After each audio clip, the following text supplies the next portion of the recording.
এটা আমি যতই হাইড করার চেষ্টা করি কখনো হাইড থাকবে না। আমি 4টা বিয়ে করব। তো তাকে এরকম করে বলছি যে আপনি 4টা বিয়ে করবেন না, 4টা বিয়ে করলে তো একটা চাকর লাগবে, ওই চাকর হিসেবে আমার রাইখা দিয়েন। আমি ডিসাইড করি যে আমি গলায় বা স্লিপিং দেবো, এটা কোনোভাবে সে জেনে যায়। আমি ফেসবুক লাইভে আসছিলাম। Are you crazy? Yes. You are. Facebook লাইভে আসছিলেন আপনি?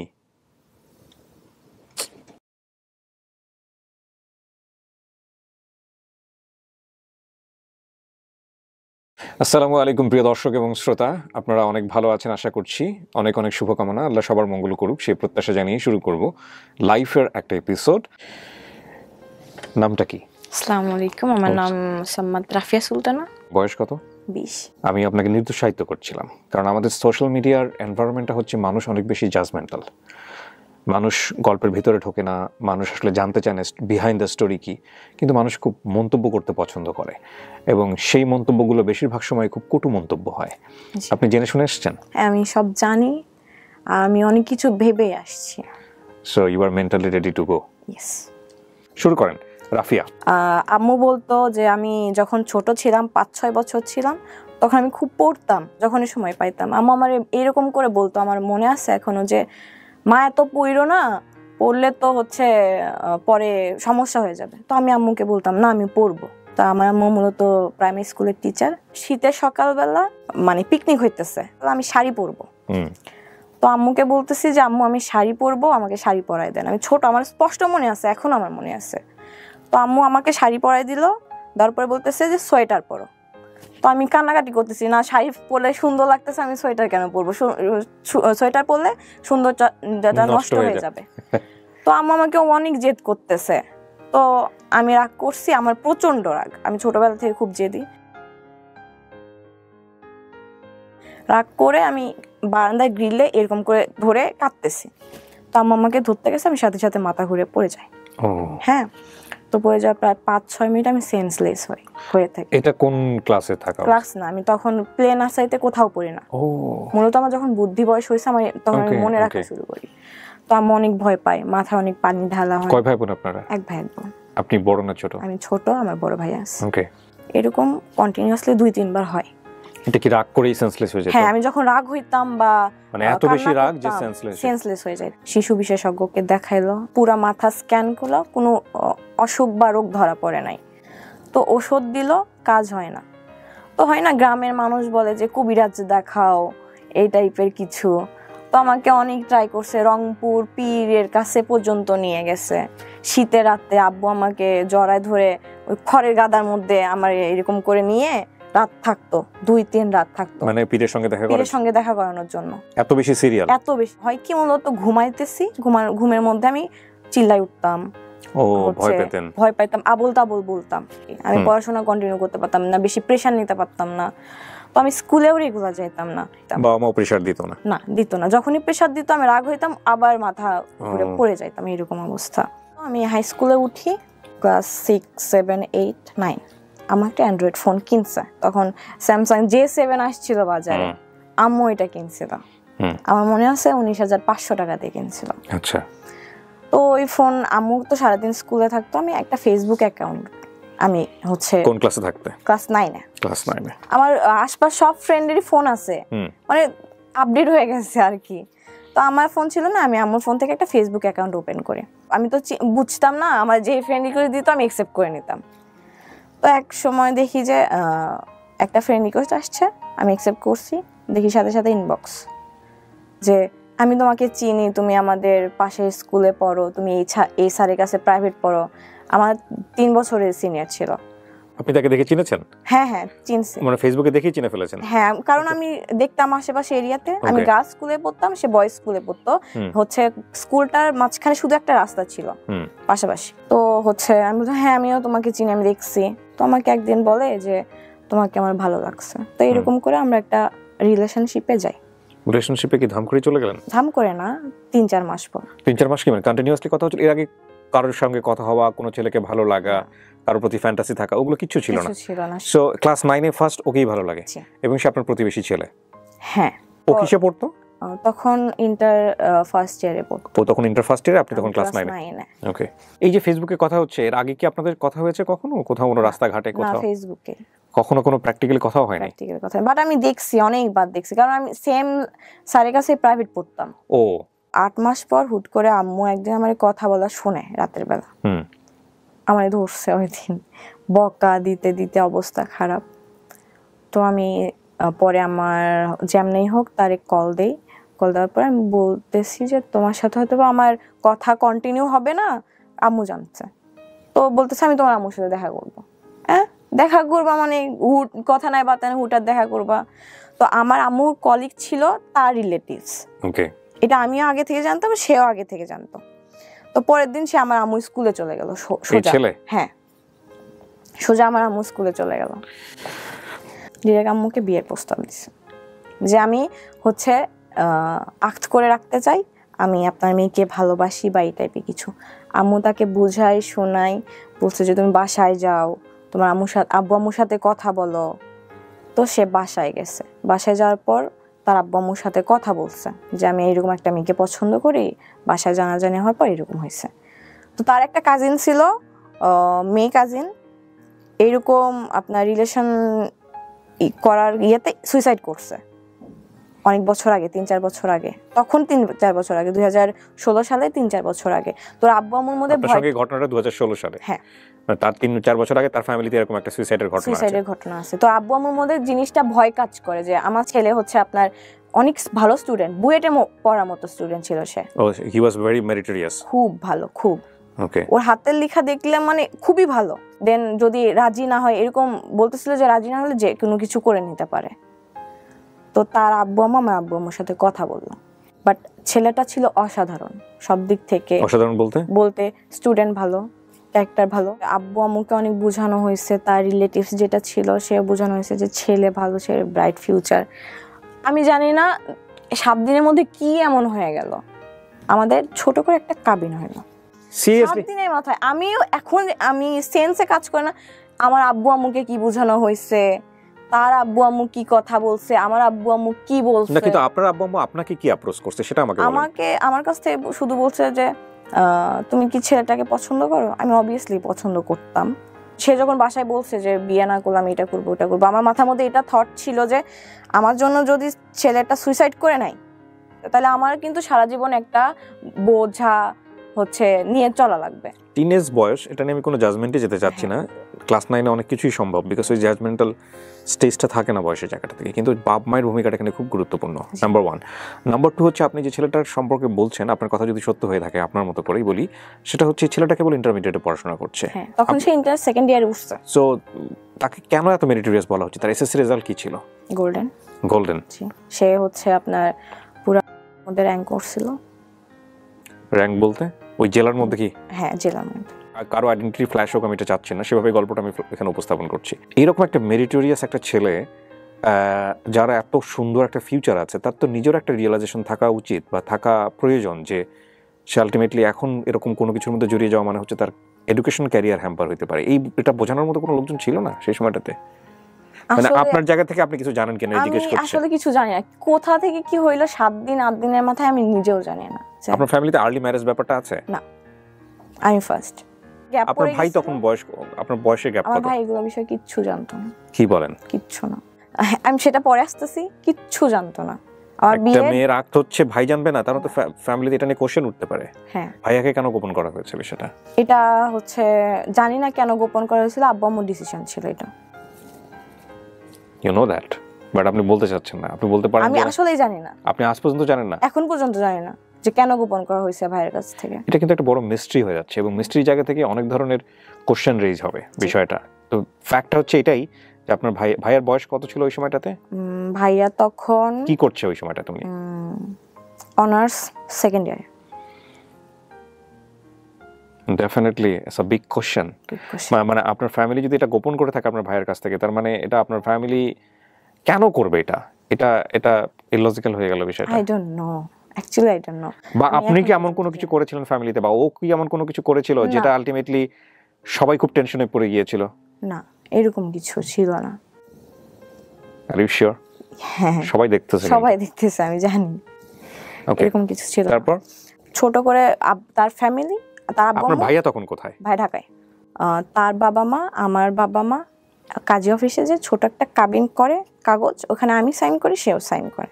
এই কি আপনার ছেলের সাথে প্রথম দেখা ফিজিক্যালি নাকি তার না, আগে তার আগে দেখা হয়েছে। তার আগে দেখা হয়েছে? হ্যাঁ, বেশ কয়েকবার দেখা হয়েছে। আমি একটা কোচিং সেন্টারে কোচিং করতাম, কোচিংয়ে যখন ব্রেক দিত তখন কোচিং সেন্টারের পিছনে দেখা করতাম, ওখানে আসতো, গল্প করতাম 2-1 মিনিট বা 5 মিনিট বা 7 মিনিটের জন্য কথা বলতাম, তারপর আবার কোচিংয়ে ব্যাক করতাম। আপনাদের মধ্যে কি এমন কোনো পরিস্থিতি তৈরি হয়েছিল যেটা যে আসলে বিয়েটা বা আক্ট করাটা আসলে খুব জরুরি ছিল? সে পাগল ছিল। প্রেমে পড়লে সবাই পাগল হয়, সেটা অন্য বিষয়। আমি আসলে আপনাকে না, বোঝাতে চাচ্ছি, এছাড়া কোশ্চেন করতে পারবো না এই বিষয়টা নিয়ে, যে এমন কোনো ব্যাপারে আপনারা মুভমেন্টে চলে গেছেন বা না, এমন না, কোনো না। লেভেলে চলে গেছেন যেটা আসলে এরকম কিছু ছিল এরকম কিছু ছিল না? কিছু ছিল না। ওকে তখন ছোট মানুষ, সেগুলো বুঝতামই না। ওকে তো তারপর সে কোথাও চান্স পায় না। পাগল ছিল কেন বলছেন? আমি জানি না, সে আমার প্রতি আমারে না পাইলে মরে যাবে এরকম টাইপের ছিল। এটা তো প্রেমে পড়লে সবাই বলে এরকম, হ্যাঁ, তোমাকে ছাড়া আমার জীবন বৃথা, জীবন তোমাকে বৃথা। ছাড়া আমি সকাল বিকাল 2বার করে মারা যাবো, এরকম কথাও অনেকেই বলে, সেটা সমস্যা নাই। এইরকমই প্রবলেম ছিল। তো তারপর সে এইচএসসি এক্সাম দেয়, এক্সাম রেজাল্ট খারাপ আক্তের পরে কি হইলো একটু বলেন না? আক্তের পরে তো আপনারা তো বিবাহিত। না, আমরা সেপারেশনে থাকতাম। এটা ডিসিশন ছিল যে সে পড়াশোনা করে এস্টাবলিশড হবে, আচ্ছা আমি পড়াশোনা করব। তারা যখন একটা বয়সে যাবে তখন বড় একটা অনুষ্ঠান করে উঠাই দেওয়া হবে। এটা শুধু শুধু 2 ফ্যামিলির মধ্যে গোপন ছিল। আমি আমার বাসায় থাকতাম, সে তার বাসায় থাকতো, আমরা মাঝে মধ্যে দেখা করতাম, রেস্টুরেন্টে ঘুরতে যাইতাম, এতটুকু অবধি। ওকে তার রেজাল্ট খারাপ হলেই গ্রেড আসে, খুবই খারাপ। মানে ওইরকম ছেলে থেকে এটা আশা করা যায় না। এই খারাপ হওয়ার পেছনে কে, মানে কারণটা কি? দুইজনেই দায়ী। আমরা সবসময় ঝগড়া করতাম, কম বয়স না, ঝগড়া করতাম, ইফেক্ট পড়তো। সে পড়াশোনা করতো না, কান্নাকাটি করতো ঝগড়া করার পর। আমি ব্লক মারতাম, ফোনে কথা বলতাম না। আমি তাকে বাজে কথাই বকাও দিতাম। এখন মনে হচ্ছে যে না, এটা ভেরি ভেরি ইম্পর্টেন্ট স্টোরি। ওর বয়সী, ওই সময়ের বয়সী যারা টিনেজার, তাদের জন্য না, সেই সব বাবা মায়ের জন্যও যারা এরকম ডিসিশন নেন বা নিতে বাধ্য হন। তো বাসা থেকে তো একটা আমার উপরও তো আসবে না, যে তোমার জন্য হচ্ছে আমার লিটারালি তার বাবা বলে যে ওই মেয়ের সাথে হচ্ছে কাবিন করার পর আমার ছেলেটা লাইফ শেষ, আমার মুখের উপর বলা হয়েছিল। আমিও তখন এসএসসি দেই। হ্যাঁ, একটা সাবজেক্ট আমার ফেল আসে। কত সালের এসএসসি? 19 সালে। কি নিয়ে ঝগড়া হতো আপনাদের মধ্যে? অন্য কোনো ছেলেরা কেন ফেসবুকে অ্যাড করছো? থার্ড পারসন নিয়ে ঝগড়া হতো। তাহলে আমার কোনো ফ্রেন্ড থাকতে পারবে না, ইভেন মেয়ে ফ্রেন্ডও না। আমার একটা ফ্রেন্ড ছিল, ফ্রেন্ডের নাম আমি মেনশন করি। ও অনেক ভালো একটা মেয়ে ছিল, আমাকে বাইরে যাইতে দিত না। ওই ফ্রেন্ড আমার সাথে দেখা করতে আমার বাসায় আসতো, তাও আসা যাবে না। প্রথম তো এগুলো অনেক ভালো লাগে প্রেমে পড়লে। হ্যাঁ, এগুলো অনেক ভালো লাগে। তারপরে তো এগুলোই অসহনীয় হয়ে যায়। এগুলো অসহনীয় হয়ে যায়। আপনি কি অত্যাচার করতেন ওর উপরে? বকা দিতাম, জোরে কথা বলতাম, চিল্লাইতাম। অনেক সময় আসতে মুখে যা আসছে আমি ওটা হচ্ছে বলতাম। এটা কি শুধু ফোনে করতেন না বাইরেও করতেন? ফোনে শুধু ফোনে? শুধু ফোনে। কিন্তু সে চুপচাপ সহ্য করে নিত। আমার উপর কিছু রাইজ করা হয়, এটা আমি নিতে পারতাম না। আচ্ছা, ওই ছোটবেলা থেকে কিন্তু ওর এই প্রবলেমটা আছে, যেটা আপনারা শুনেছেন। হ্যাঁ, বাট এমনও হয়তো যে আমি গোসলে গেছি, সে আমারে ফোন দিছে, আমি ফোন রিসিভ করতে পারি নাই। আমি গোসল থেকে এসে তারে কই ছিল, কার সাথে ছিল? না, আমি গোসল থেকে এসে কল ব্যাক করছি যে আমি গোসলে গেছিলাম, হচ্ছে আমি ফোন রিসিভ করতে পারি না। সে বলতো তুমি আমার পারমিশন ছাড়া গোসলে কেন গেছো? সেটাই তো, আপনি কেন গোসল করবেন? আমার আমি আপনাকে একটা কথা বলি, আপনি যে স্টেজের প্রেম করে এসেছেন সেটা তো আমাদের জীবনে কম বেশি গেছে লাইফে। হ্যাঁ, এইরকম বোকামো মানুষের জীবনে আসে। এটা আমরা এই স্টেজে এসে বলি বোকামো, কিন্তু ওই স্টেজে মনে হয় অসাধারণ জিনিস। কিন্তু আমাকে একটু বলেন যে এই লিবার্টিটা সে কেন দিতে চাইতো না আপনাকে? সন্দেহ করতো? হ্যাঁ, সন্দেহ করতো। এটা একটা বিশাল সমস্যা, যে কোনো সম্পর্ক। সন্দেহ জিনিসটা অনেক খারাপ। আপনি সন্দেহ করতেন না ওকে? না, আমার তার প্রতি বিশ্বাস ছিল। আপনার কোনো ফল্টই নাই ওর ক্ষেত্রে? আজকে যেহেতু বলতে আসছেন ফল্টগুলো, আপনার ফল্টগুলোও বলেন। আমার ফল্টগুলো ছিল যে আমি একটু ঘুরতে পছন্দ করতাম, ফ্রেন্ডের সাথে আড্ডা দিতে পছন্দ করতাম, সে সেগুলো পছন্দ করতো। ওর কি নিজের কোনো ফ্রেন্ড সার্কেল ছিল? না। হ্যাঁ, ও মনে করে আমি যেরকম আমার সামনে মানুষটা ওইরকমই হবে। হ্যাঁ, অনেক অসম্ভব মেরিটোরিয়াস মানুষদের কিছু কিছু প্রবলেম থাকে। ও হয়তো লোনলি থাকতো এই সময়টাতে, হয়তো আপনাকে মিস করতেছে, আপনাকে চাচ্ছে, হয়তো আপনি ফ্রেন্ডের সাথে ওই সময়টা টাইম পাস করতেছেন। স্লিপিং পিল খাইছে 10টা। এটা আপনার ফেল করার পরের ঘটনা, আগের ঘটনা? পরের। আপনি এসএসসি তে ফেল করলেন, মূল কথা হচ্ছে এটা। এই ঘটনা তখন আমি বাসায় বসে, আচ্ছা, তো আমি যেভাবে জানতে পারছি, আমি আম্মু শুধু বলছি যে আমার সাথে চলেন। আম্মু স্কুল থেকে ব্যাক করছে, আমার সাথে চলেন। আমি দৌড় দিছি তার বাসায়। আমি তার আম্মুরে বলতেছি যে নাম মেনশন করলাম না, কই বলতেছে রুমে ঘুমাইতেছে, রুমে ধাক্কা দিলাম, রুম খুলতেছে না। তো বলতেছে কি হয়েছে মা, কি হয়েছে? বলতেছে আপনার ছেলে ঘুমের ওষুধ খাইছে। তার বাবা জোরে ধাক্কা দেওয়ার কারণে খুলে গেছে। সে বেডের উপর অচেতন অবস্থায়। মানে সে আসলে আপনার কথা অনুযায়ী স্টেপ নিয়েছে? হ্যাঁ, বেডের নিচে দেখি 2টা ওষুধের পাতা এবং অনেক একটা কোম্পানির অনেক ভালো একটা ওষুধ, একটা পিল খাইলেই আপনার ভালো মতো ঘুম হয়ে যায়। সে 20টা খাইছে। মানে এটাকে আপনি খেয়েছেন কখনো? আমি খাই নাই গো। তাহলে আপনি বুঝলেন কি করে যে একটা খেলে আপনার? আব্বু বলে। আচ্ছা, ওকে। হসপিটালে বলা হলে ছোট একটা ওয়াশ করা হবে, তো তার বাবা ওয়াশ করতে দিবে না। তো বলতেছে যেমনি হোক ওয়াশ করা ছাড়া কি করা যায় করেন। সারা রাত ছিলাম সেখানে। তারপর এটা ফ্যামিলি পর্যায়ে চলে আসে। ডেফিনেটলি হ্যাঁ, আসাই উচিত। ফ্যামিলি পর্যায়ে চলে আসার পর ওর আম্মু হাউস ওয়াইফ ছিল। এটা চাইতো যে মাঝে মধ্যে আমার আম্মু তাদের বাসায় যাবে, গল্প করবে, সারাদিন থাকবে, আত্মীয়তা। বাট আমার আম্মু সারাদিন জব করে আসে, এমনি তার উপর অসুস্থ। কিন্তু এই ব্যাপারটা তো খুবই ন্যাচারাল না? এটা কিন্তু চাওয়াটা খুব ন্যাচারাল। হ্যাঁ, আপনি চাইতেন ওনার কাছে? আপনার তো হাজবেন্ড। না, আমি যাইতাম না। আমাদের এইটা ছিল না, কন্ডিশনে ছিল না। কন্ডিশনে ছিল না। সো ডেফিনেটলি এটা তো মানাটা একটা হাজবেন্ডের জায়গা থেকে, একে তো হচ্ছে সে লোনলি একটা পার্সন, তার লাইফটা অন্যরকম। আমি আপনাকে দোষ দিচ্ছি না, এখানে কিন্তু আমি পুরো সিচুয়েশনটাকে ব্যাখ্যা করার চেষ্টা করছি। 8 মাসের টিনেজ বয়সের সম্পর্ক আপনার, এক অর্থ ওরও টিনেজ বয়সের সম্পর্ক, এবং বিয়ে করার পর একটা ছেলে তার ওয়াইফ হিসেবে অটোমেটিক্যালি রাইট চলে আসে। এটা কন্ডিশন, যদিও এটা এত কন্ডিশন, এইসব কন্ডিশন দিয়ে বিয়ে হয় না, প্রথম কথা হচ্ছে এটা। তারপরেও করলেন, এবং সে নিশ্চয়ই চাইতো আপনাকে যে তুমি আমার সঙ্গে একটা পার্সোনাল টাইম পাস করো। যখন ফ্যামিলি পর্যায়ে যায়, মাঝে মধ্যে যখন সে থেকে তখন আমি তার বাসায় যে 2-1 দিন থাকবো, সে আমার বাসায় এসে 2-1 দিন থাকবে। এরকম হয়েছে 2-3 দিন গেছি। যার পর আমাদের ঝগড়াটা জোরালো ভাবে লাগছে। এবার একটা ছেলেকে নিয়ে লাগছে। আপনাকে নিয়ে? হ্যাঁ, পাশের গ্রামে একটা ছেলে ছিল। ওই ছেলে আমার নামে অনেক কথা বলতো যে হ্যাঁ এই মেয়ের সাথে আমি প্রেম করি, বিয়ে করার পরও আমার সাথে কথা বলে।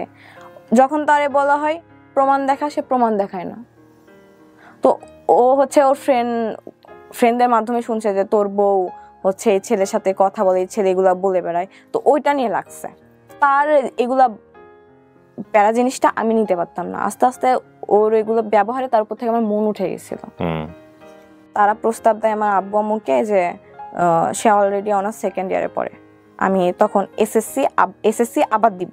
প্রস্তাব করে আমার আব্বু আম্মুকে যে এগুলা ঝগড়া ততক্ষণ অবধি না থামবে যতক্ষণ অবধি তারা এক জায়গায় হবে। মানে বিষয়টা হচ্ছে ওদেরকে দুজনকে একসাথে রাখো, ঝগড়া শেষ হয়ে যাবে। ছোট একটা অনুষ্ঠান করে তাদেরকে উঠাই নেওয়া হোক। কিন্তু কন্ডিশন হইতেছে একটা, আমরা আমাদের ছেলের বউকে হচ্ছে পড়াশোনা করাবো না। এটা ওনারাই বলেছে? হ্যাঁ, আমাদের ছেলে বউকে দিয়ে আমরা তো জব করাবো না যে তার পড়াশোনা করা লাগবে। ছেলে মেয়েকে ABCD পড়াতে পারবে, এনাফ। তো এটা আমার গায়ে, আমার আব্বু আম্মুর গায়ে অনেক লাগে। দুজনেই টিচার, কেন পড়াশোনা করাবে না? তারপরে হইতেছিল না তার সাথে আমার মনোমালিন্য সবসময় লেগেই থাকতো। 6 মাস কন্টিনিউ তার সাথে আমার কোনো কন্টাক্ট ছিল না। ডিসিশন নেওয়া হইলো যে আমাদের সেপারেশন হবে, ফ্যামিলিগতভাবে মিউচুয়াল ডিসিশন। বাট সে চাইতো না। তারপরে আমাদের সেপারেশন হয়। সেপারেশন বলতে কি আপনাদের ডিভোর্স হয়? ডিভোর্স কয় বছর পরে হয় এটা, কাবিন হওয়ার? 3.5 বছর।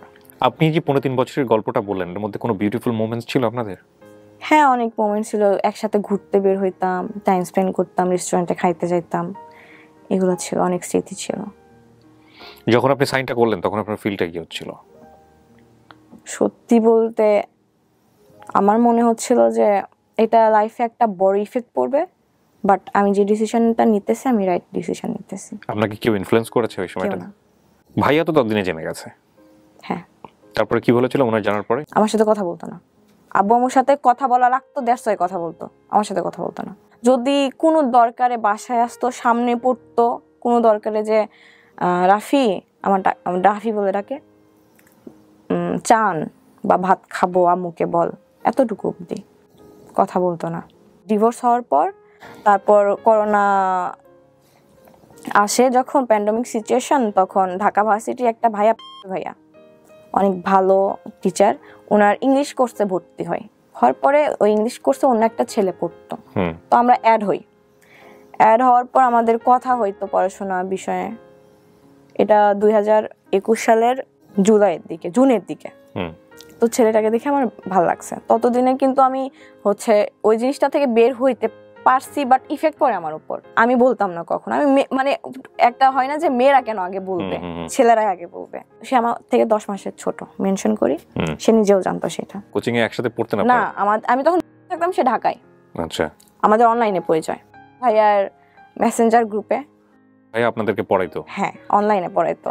ওই ছেলেও কি আপনারই ব্যাচমেট ছিল? হ্যাঁ, ব্যাচমেট। ফেসবুক গ্রুপ, তারপরে ফেসবুক গ্রুপ থেকে হয় না ফ্রেন্ড লিস্টেও চলে আসে অনেকে, সে আমাকে অ্যাড পাঠায়। কথা হইতে হইতে এমন এমন কথা বলতো যে আমার মনে হইতো এই ছেলেটা মনে হয় আমার পছন্দ করে। আমি একদিন ডিরেক্ট আস্ক করি যে তুমি কি আমাকে পছন্দ করো? তো সে বলে হ্যাঁ। তো আমারও তাকে ভালো লাগতো। 2-3 দিন টাইম নিছি, নেওয়ার পরে বলছি যে আমার লাইফের যেটা আছে আমি পুরোটাই বলছি, যে তারপরে তুমি স্টেপ কি নিবা সেটা তোমার ডিসিশন। কারণ এটা আমি যতই হাইড করার চেষ্টা করি কখনো হাইড থাকবে না। তো সে বলল যে আচ্ছা আমরা ফ্রেন্ড হয়ে থাকি, তুমি আমাকে একটা কথা দাও যে তুমি কখনো রিলেশনশিপে যাবে না, আমিও কখনো রিলেশনশিপে যাব না, আমরা ফ্রেন্ড হয়ে থাকবো, ফিউচারে কি হবে সেটা দেখা যাবে। ওকে, ফাইন। এটা জুন মাস। সো কত সালের জুন মাস? 2021 সালের। সো প্রথমে এসে আপনাকে প্রপোজ করেছে, প্রেমের প্রস্তাব। হ্যাঁ। পরে যখন জেনেছে তখন বলেছে ফ্রেন্ড হয়ে থাকি। হ্যাঁ। ওকে। জানি না, ছেলেটার প্রতি আমি দিন দিন উইক হয়ে পড়ছি প্রচন্ড পরিমাণে। প্রচন্ড বলতে? প্রচন্ড। তাকে তো সবসময় ভিডিও কলে দেখতাম, ছবিতে দেখতাম। আমার ইচ্ছা করলো আমি তাকে সরাসরি দেখব। তার গ্রামের বাসা ভোলাতে।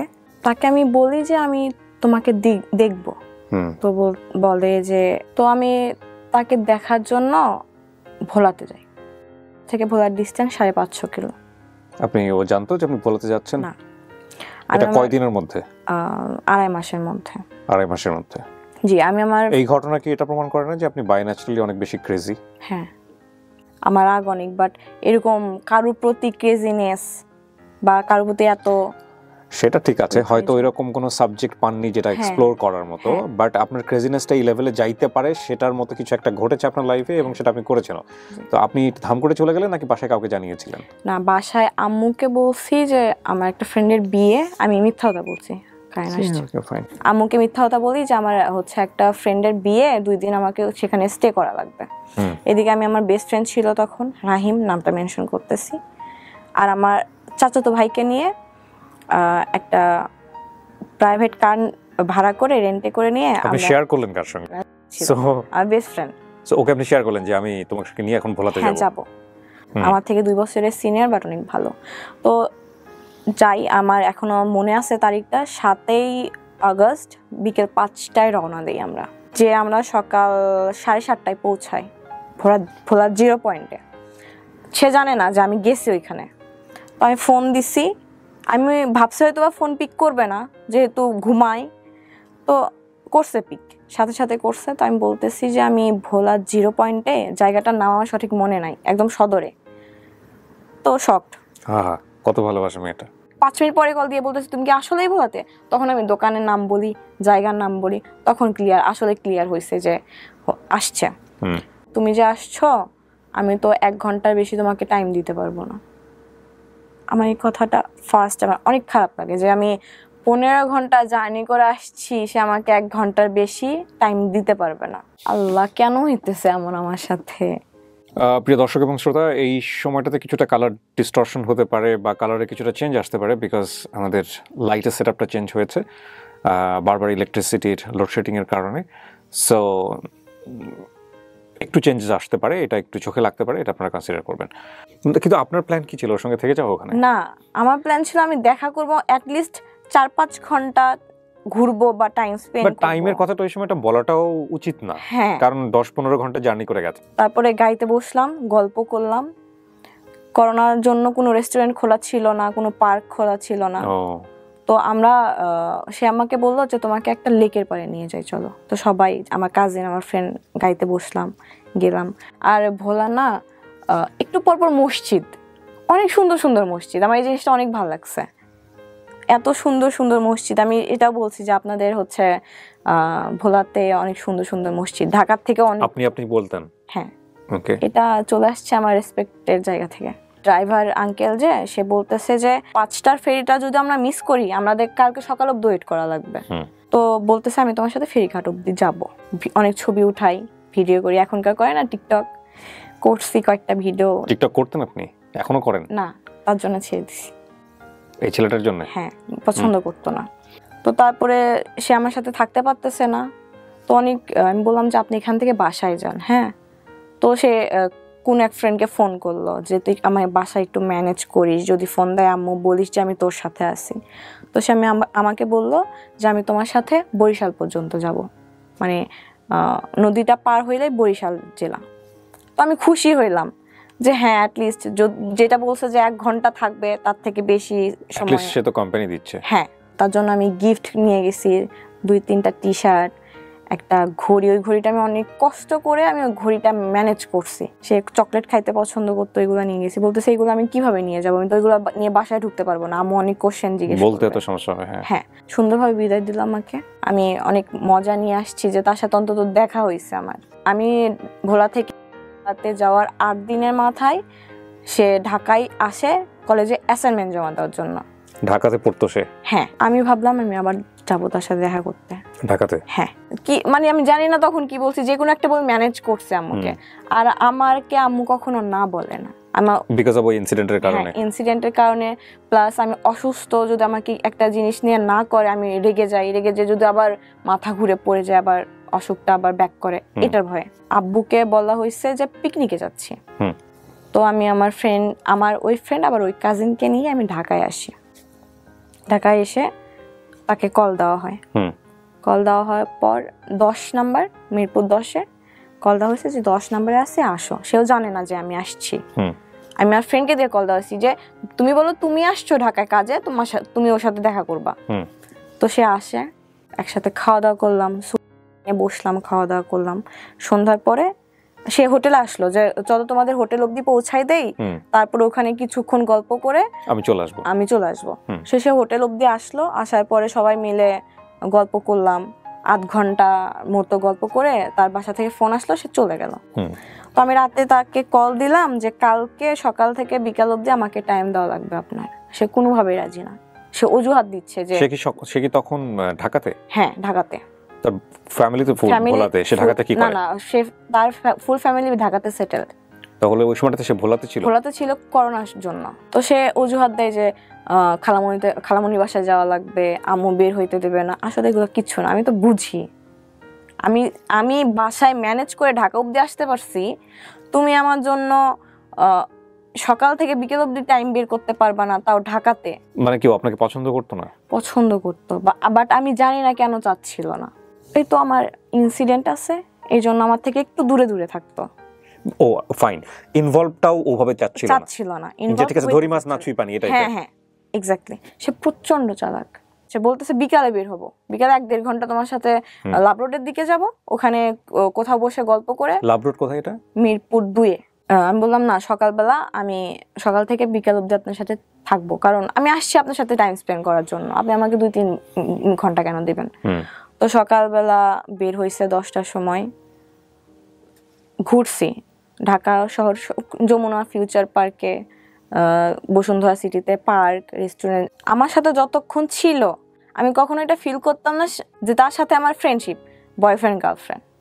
আপনি এটা ফিল করতেন? আমি ফিল করতাম, সেও ফিল করতো। কিন্তু আপনাদের মধ্যে কোনো ওয়ার্ড দেওয়া হয়েছিল যে তুমি আমার গার্লফ্রেন্ড? না, সে কমিটেড ছিল না আমার সাথে কোনোভাবে। সে তো ক্লিয়ার করেছিল বিষয়টা। হ্যাঁ, ক্লিয়ার করেছিল। সেই জায়গাতে সে ট্রান্সপারেন্ট ছিল ডেফিনেটলি। ওই তো ধরি মাছ না ছুঁই পানি। আর আপনি না, কিন্তু আপনার উইকনেস তো আপনি তাকে বুঝিয়ে দিয়েছেন, এখানে আপনি দোষ দিবেন কিভাবে? হ্যাঁ, আপনি যখন তাকে আপনার উইকনেসটা বুঝিয়ে দিচ্ছেন, সে কি ডেফিনেটলি আপনাকে বাধা দিয়েছিল যে না ঠিক আছে তুমি তোমার সীমানাটা মেইনটেইন করো, এর চেয়ে বেশি আগাও না? আমারে বলতো যে হচ্ছে তোমার ক্রেজিনেসটা বেশি হয়ে যাচ্ছে, এটা একটু কন্ট্রোল করো, এটা সব সময় বলতো আমাকে। সে সব দিকে মেইনটেইন করে চলতো, বললাম না যে আপনাকে ছাড়তেও চাইতো না, আবার ধরতেও চাইতো না, বিয়েও করার তো ব্যাপার স্যাপার আসতোই না, বাট আপনি তার প্রতি উইক ছিলেন, সেটা আপনি মোটামুটি সবভাবে বুঝিয়ে দিয়েছেন। হ্যাঁ, সবভাবেই। সে আমাকে সন্ধ্যার সময় হোটেলে নামায় দিয়ে বাসায় চলে গেল। তো আমি বললাম যে আমি আপনার সাথে কিছু অবধি যাই। সে আমাকে বলে নাই যে তার বাসা মিরপুর, বলছে 10 এলাকায়। বাসা কোথায় আপনি বলে নাই। আমার কি করছে মিরপুর, কেন বলে না বুঝতে পারছেন তো? হ্যাঁ, তো সে হচ্ছে আমাকে মিরপুর 2-এ শপিং সেন্টার আছে, ওই অবধি হেঁটে নিয়ে গেল। হেঁটে নিয়ে বলতেছে আমার বাসা এইদিকে, তুমি হচ্ছে কিছু কেনাকাটা থাকলে শপিং এ করো, আমি বাসায় যাই। রাতে 10টার বাস, করব। ব্যাক করলাম। যখন গাড়িতে উঠি আমাকে বলে যে তোমাকে আমি বিয়ে করতে পারবো না, এটা ক্লিয়ার থাকো, তোমার সাথে আমার কিছু পসিবল না। বিয়ের কথাবার্তা হচ্ছিল আপনাদের মধ্যে? আপনি কি অফার করেছিলেন বা এরকম কোনো কিছু না, সে নিজের থেকে বলে যে তোমার সাথে আমার কোনো ফিউচার নাই, because of you have a incident. এটা সে আপনি যখন গাড়িতে ওঠেন তখন বলে? হ্যাঁ, সে আগবাড়ায় কেন বলতেছিল এই কথাগুলো? আমি জানি না। আপনি কি তার কাছ থেকে চাচ্ছিলেন বিষয়গুলো? না, আমি কিছু না, এগুলো বিষয়ে কোনো কথা হয় নাই। যে অথবা আপনার অ্যাটিটিউড দেখে সে শঙ্কার মধ্যে ছিল? হ্যাঁ, শঙ্কার মধ্যে ছিল যে ভবিষ্যতে প্রবলেম হইতে পারে আমার জন্য, যে কারণে সে বারবার আপনাকে ক্লিয়ার করতেছিল। তো ওই দিন আমি এসি গাড়ি তো প্রচন্ড কান্না করতেছিলাম, ফুপাই কান্না করতেছিলাম। গাড়ির ম্যানেজার আসছে, এসে বলতেছে, আমার ফ্রেন্ড আমার পাশে বসেছিল, যে স্যার কিছু হয়েছে, প্রবলেম? তো আমার মুখ চেপে ধরছে, আমি কান্না করতেছিলাম কন্টিনিউয়াসলি। বলতেছে না, একটু ফ্যামিলি প্রবলেম, ওর মিথ্যা কথা বলা, ওর আম্মু একটু অসুস্থ। আমি সারা রাস্তা কান্না করছি, 5 ঘন্টা 6 ঘন্টা ছিলাম, কান্না করছি। সকালবেলা আমি বাসায় গেছি, যে আমার নিজের চেহারা আয়না দেখে আমি নিজে ভয় পাইছি, চোখ এইরকম আলুর মতো হয়ে গেছিল। তো তারপর 2 দিন আমাকে সে ব্লক লিস্টে রাখে, ফেসবুকে ব্লক করে দেয়। কেন ব্লক করে দেয়? আপনি কি করতেছিলেন? ওগুলা বলে সে আমার সাথে রাগারাগি করে। ঠিক আছে, বিয়ে করতে পারবেন না, আমি আছি আপনার জন্য। বলতেছে তুমি থাকবা কেন, তুমি তোমার লাইফ গুছাবা। সে না থাকুক আমার লাইফে, বাট আমি কি করব সেটাতে হস্তক্ষেপ করতেছে।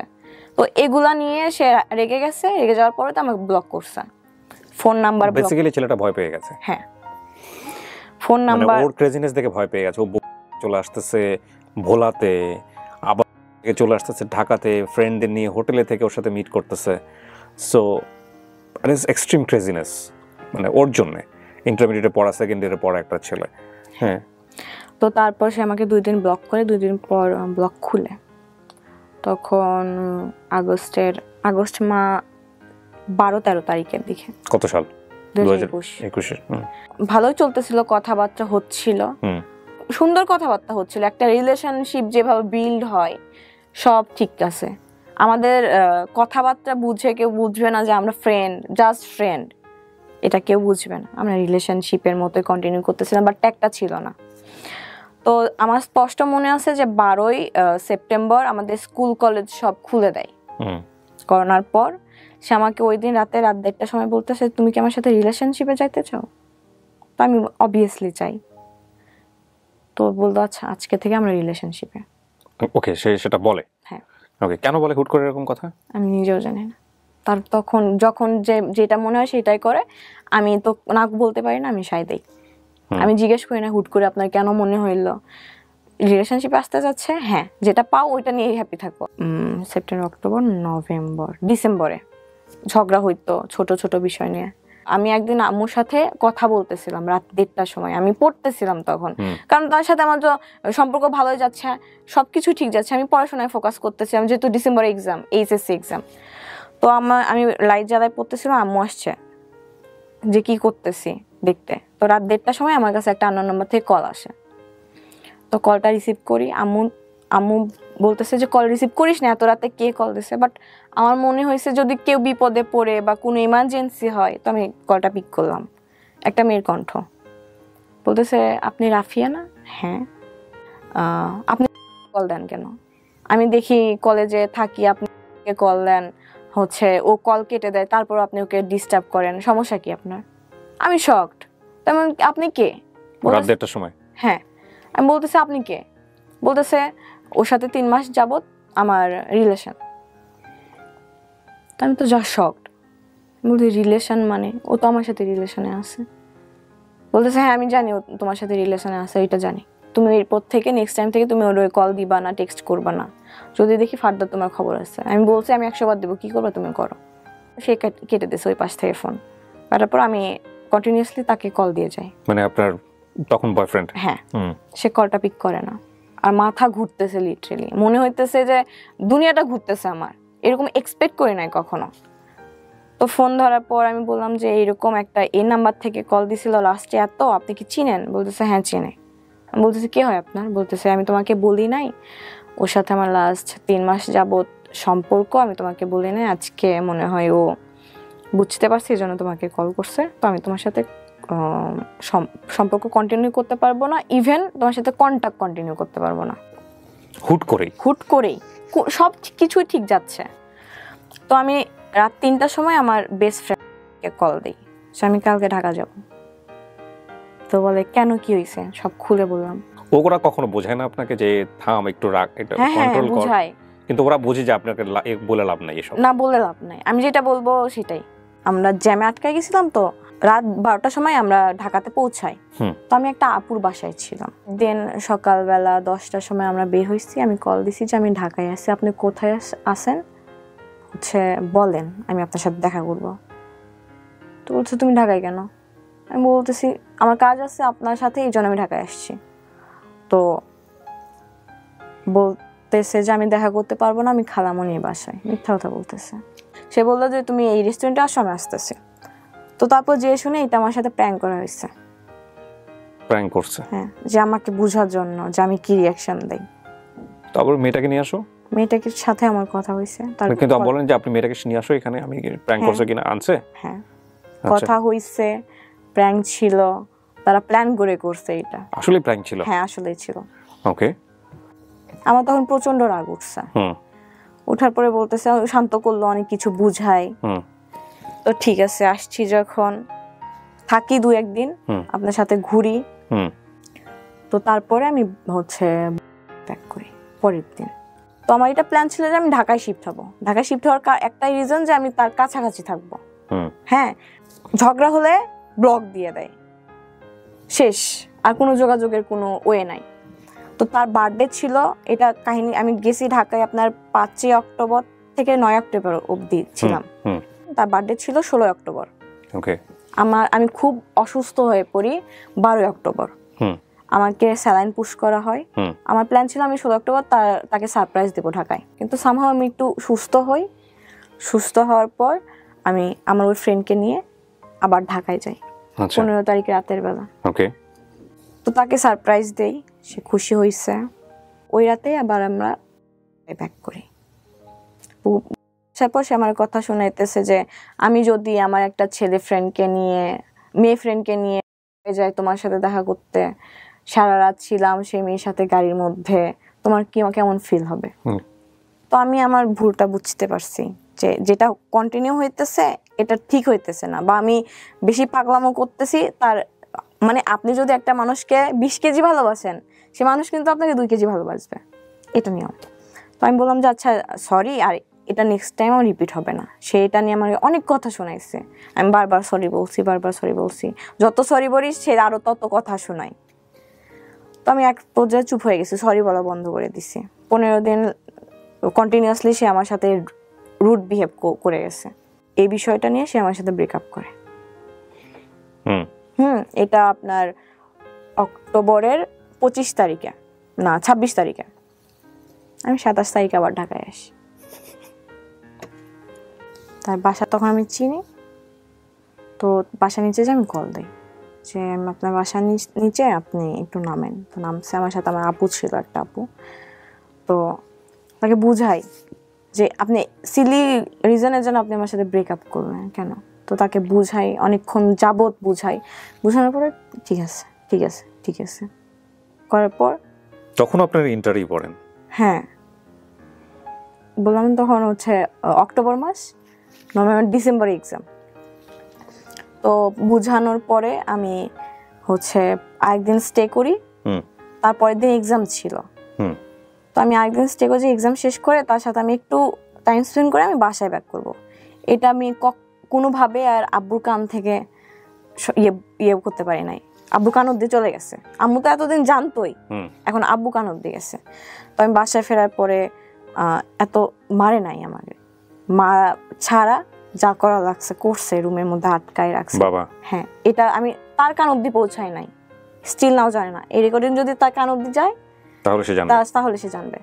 রুমের মধ্যে আটকায় রাখছে। ডিসেম্বর আমার পরীক্ষা, আমার যেমনি হোক পরীক্ষা দেওয়া লাগবে, বিকজ আমি পড়াশোনা করার জন্যই আমি আগের সম্পর্ক থেকে মুভ অন করছি, ডিভোর্সটা নিছি যে আমার যাওয়া লাগবে, লাইফে কিছু করা লাগবে, পড়াশোনা ছাড়া কোনো মেয়ের গতি নাই, আমি যেটা মনে করি।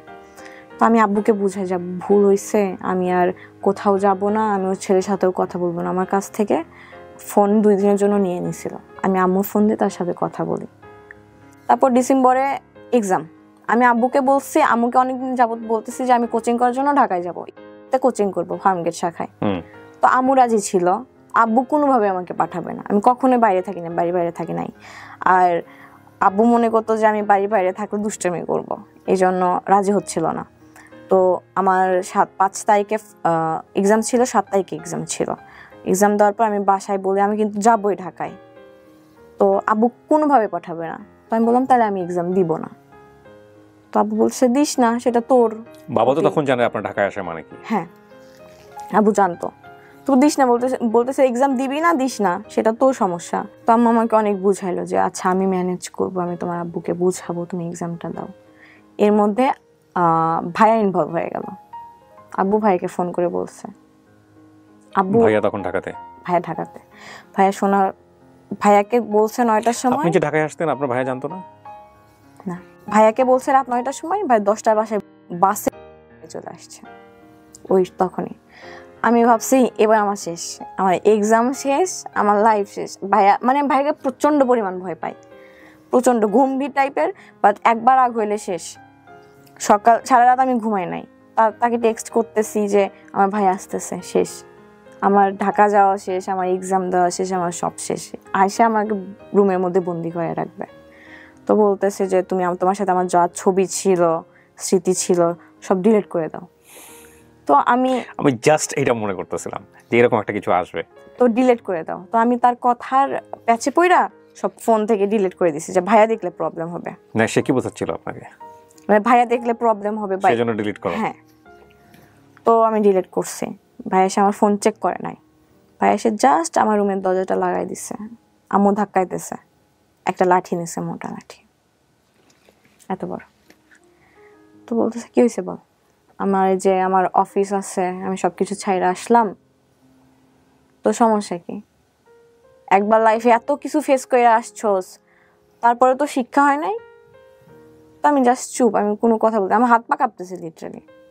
তো আম্মু জানালা দিয়ে ইয়ে করতেছে যে ওকে মেরো না, বড় হয়েছে, মায়ের দিয়ে কোনো লাভ হবে না, বুঝাও।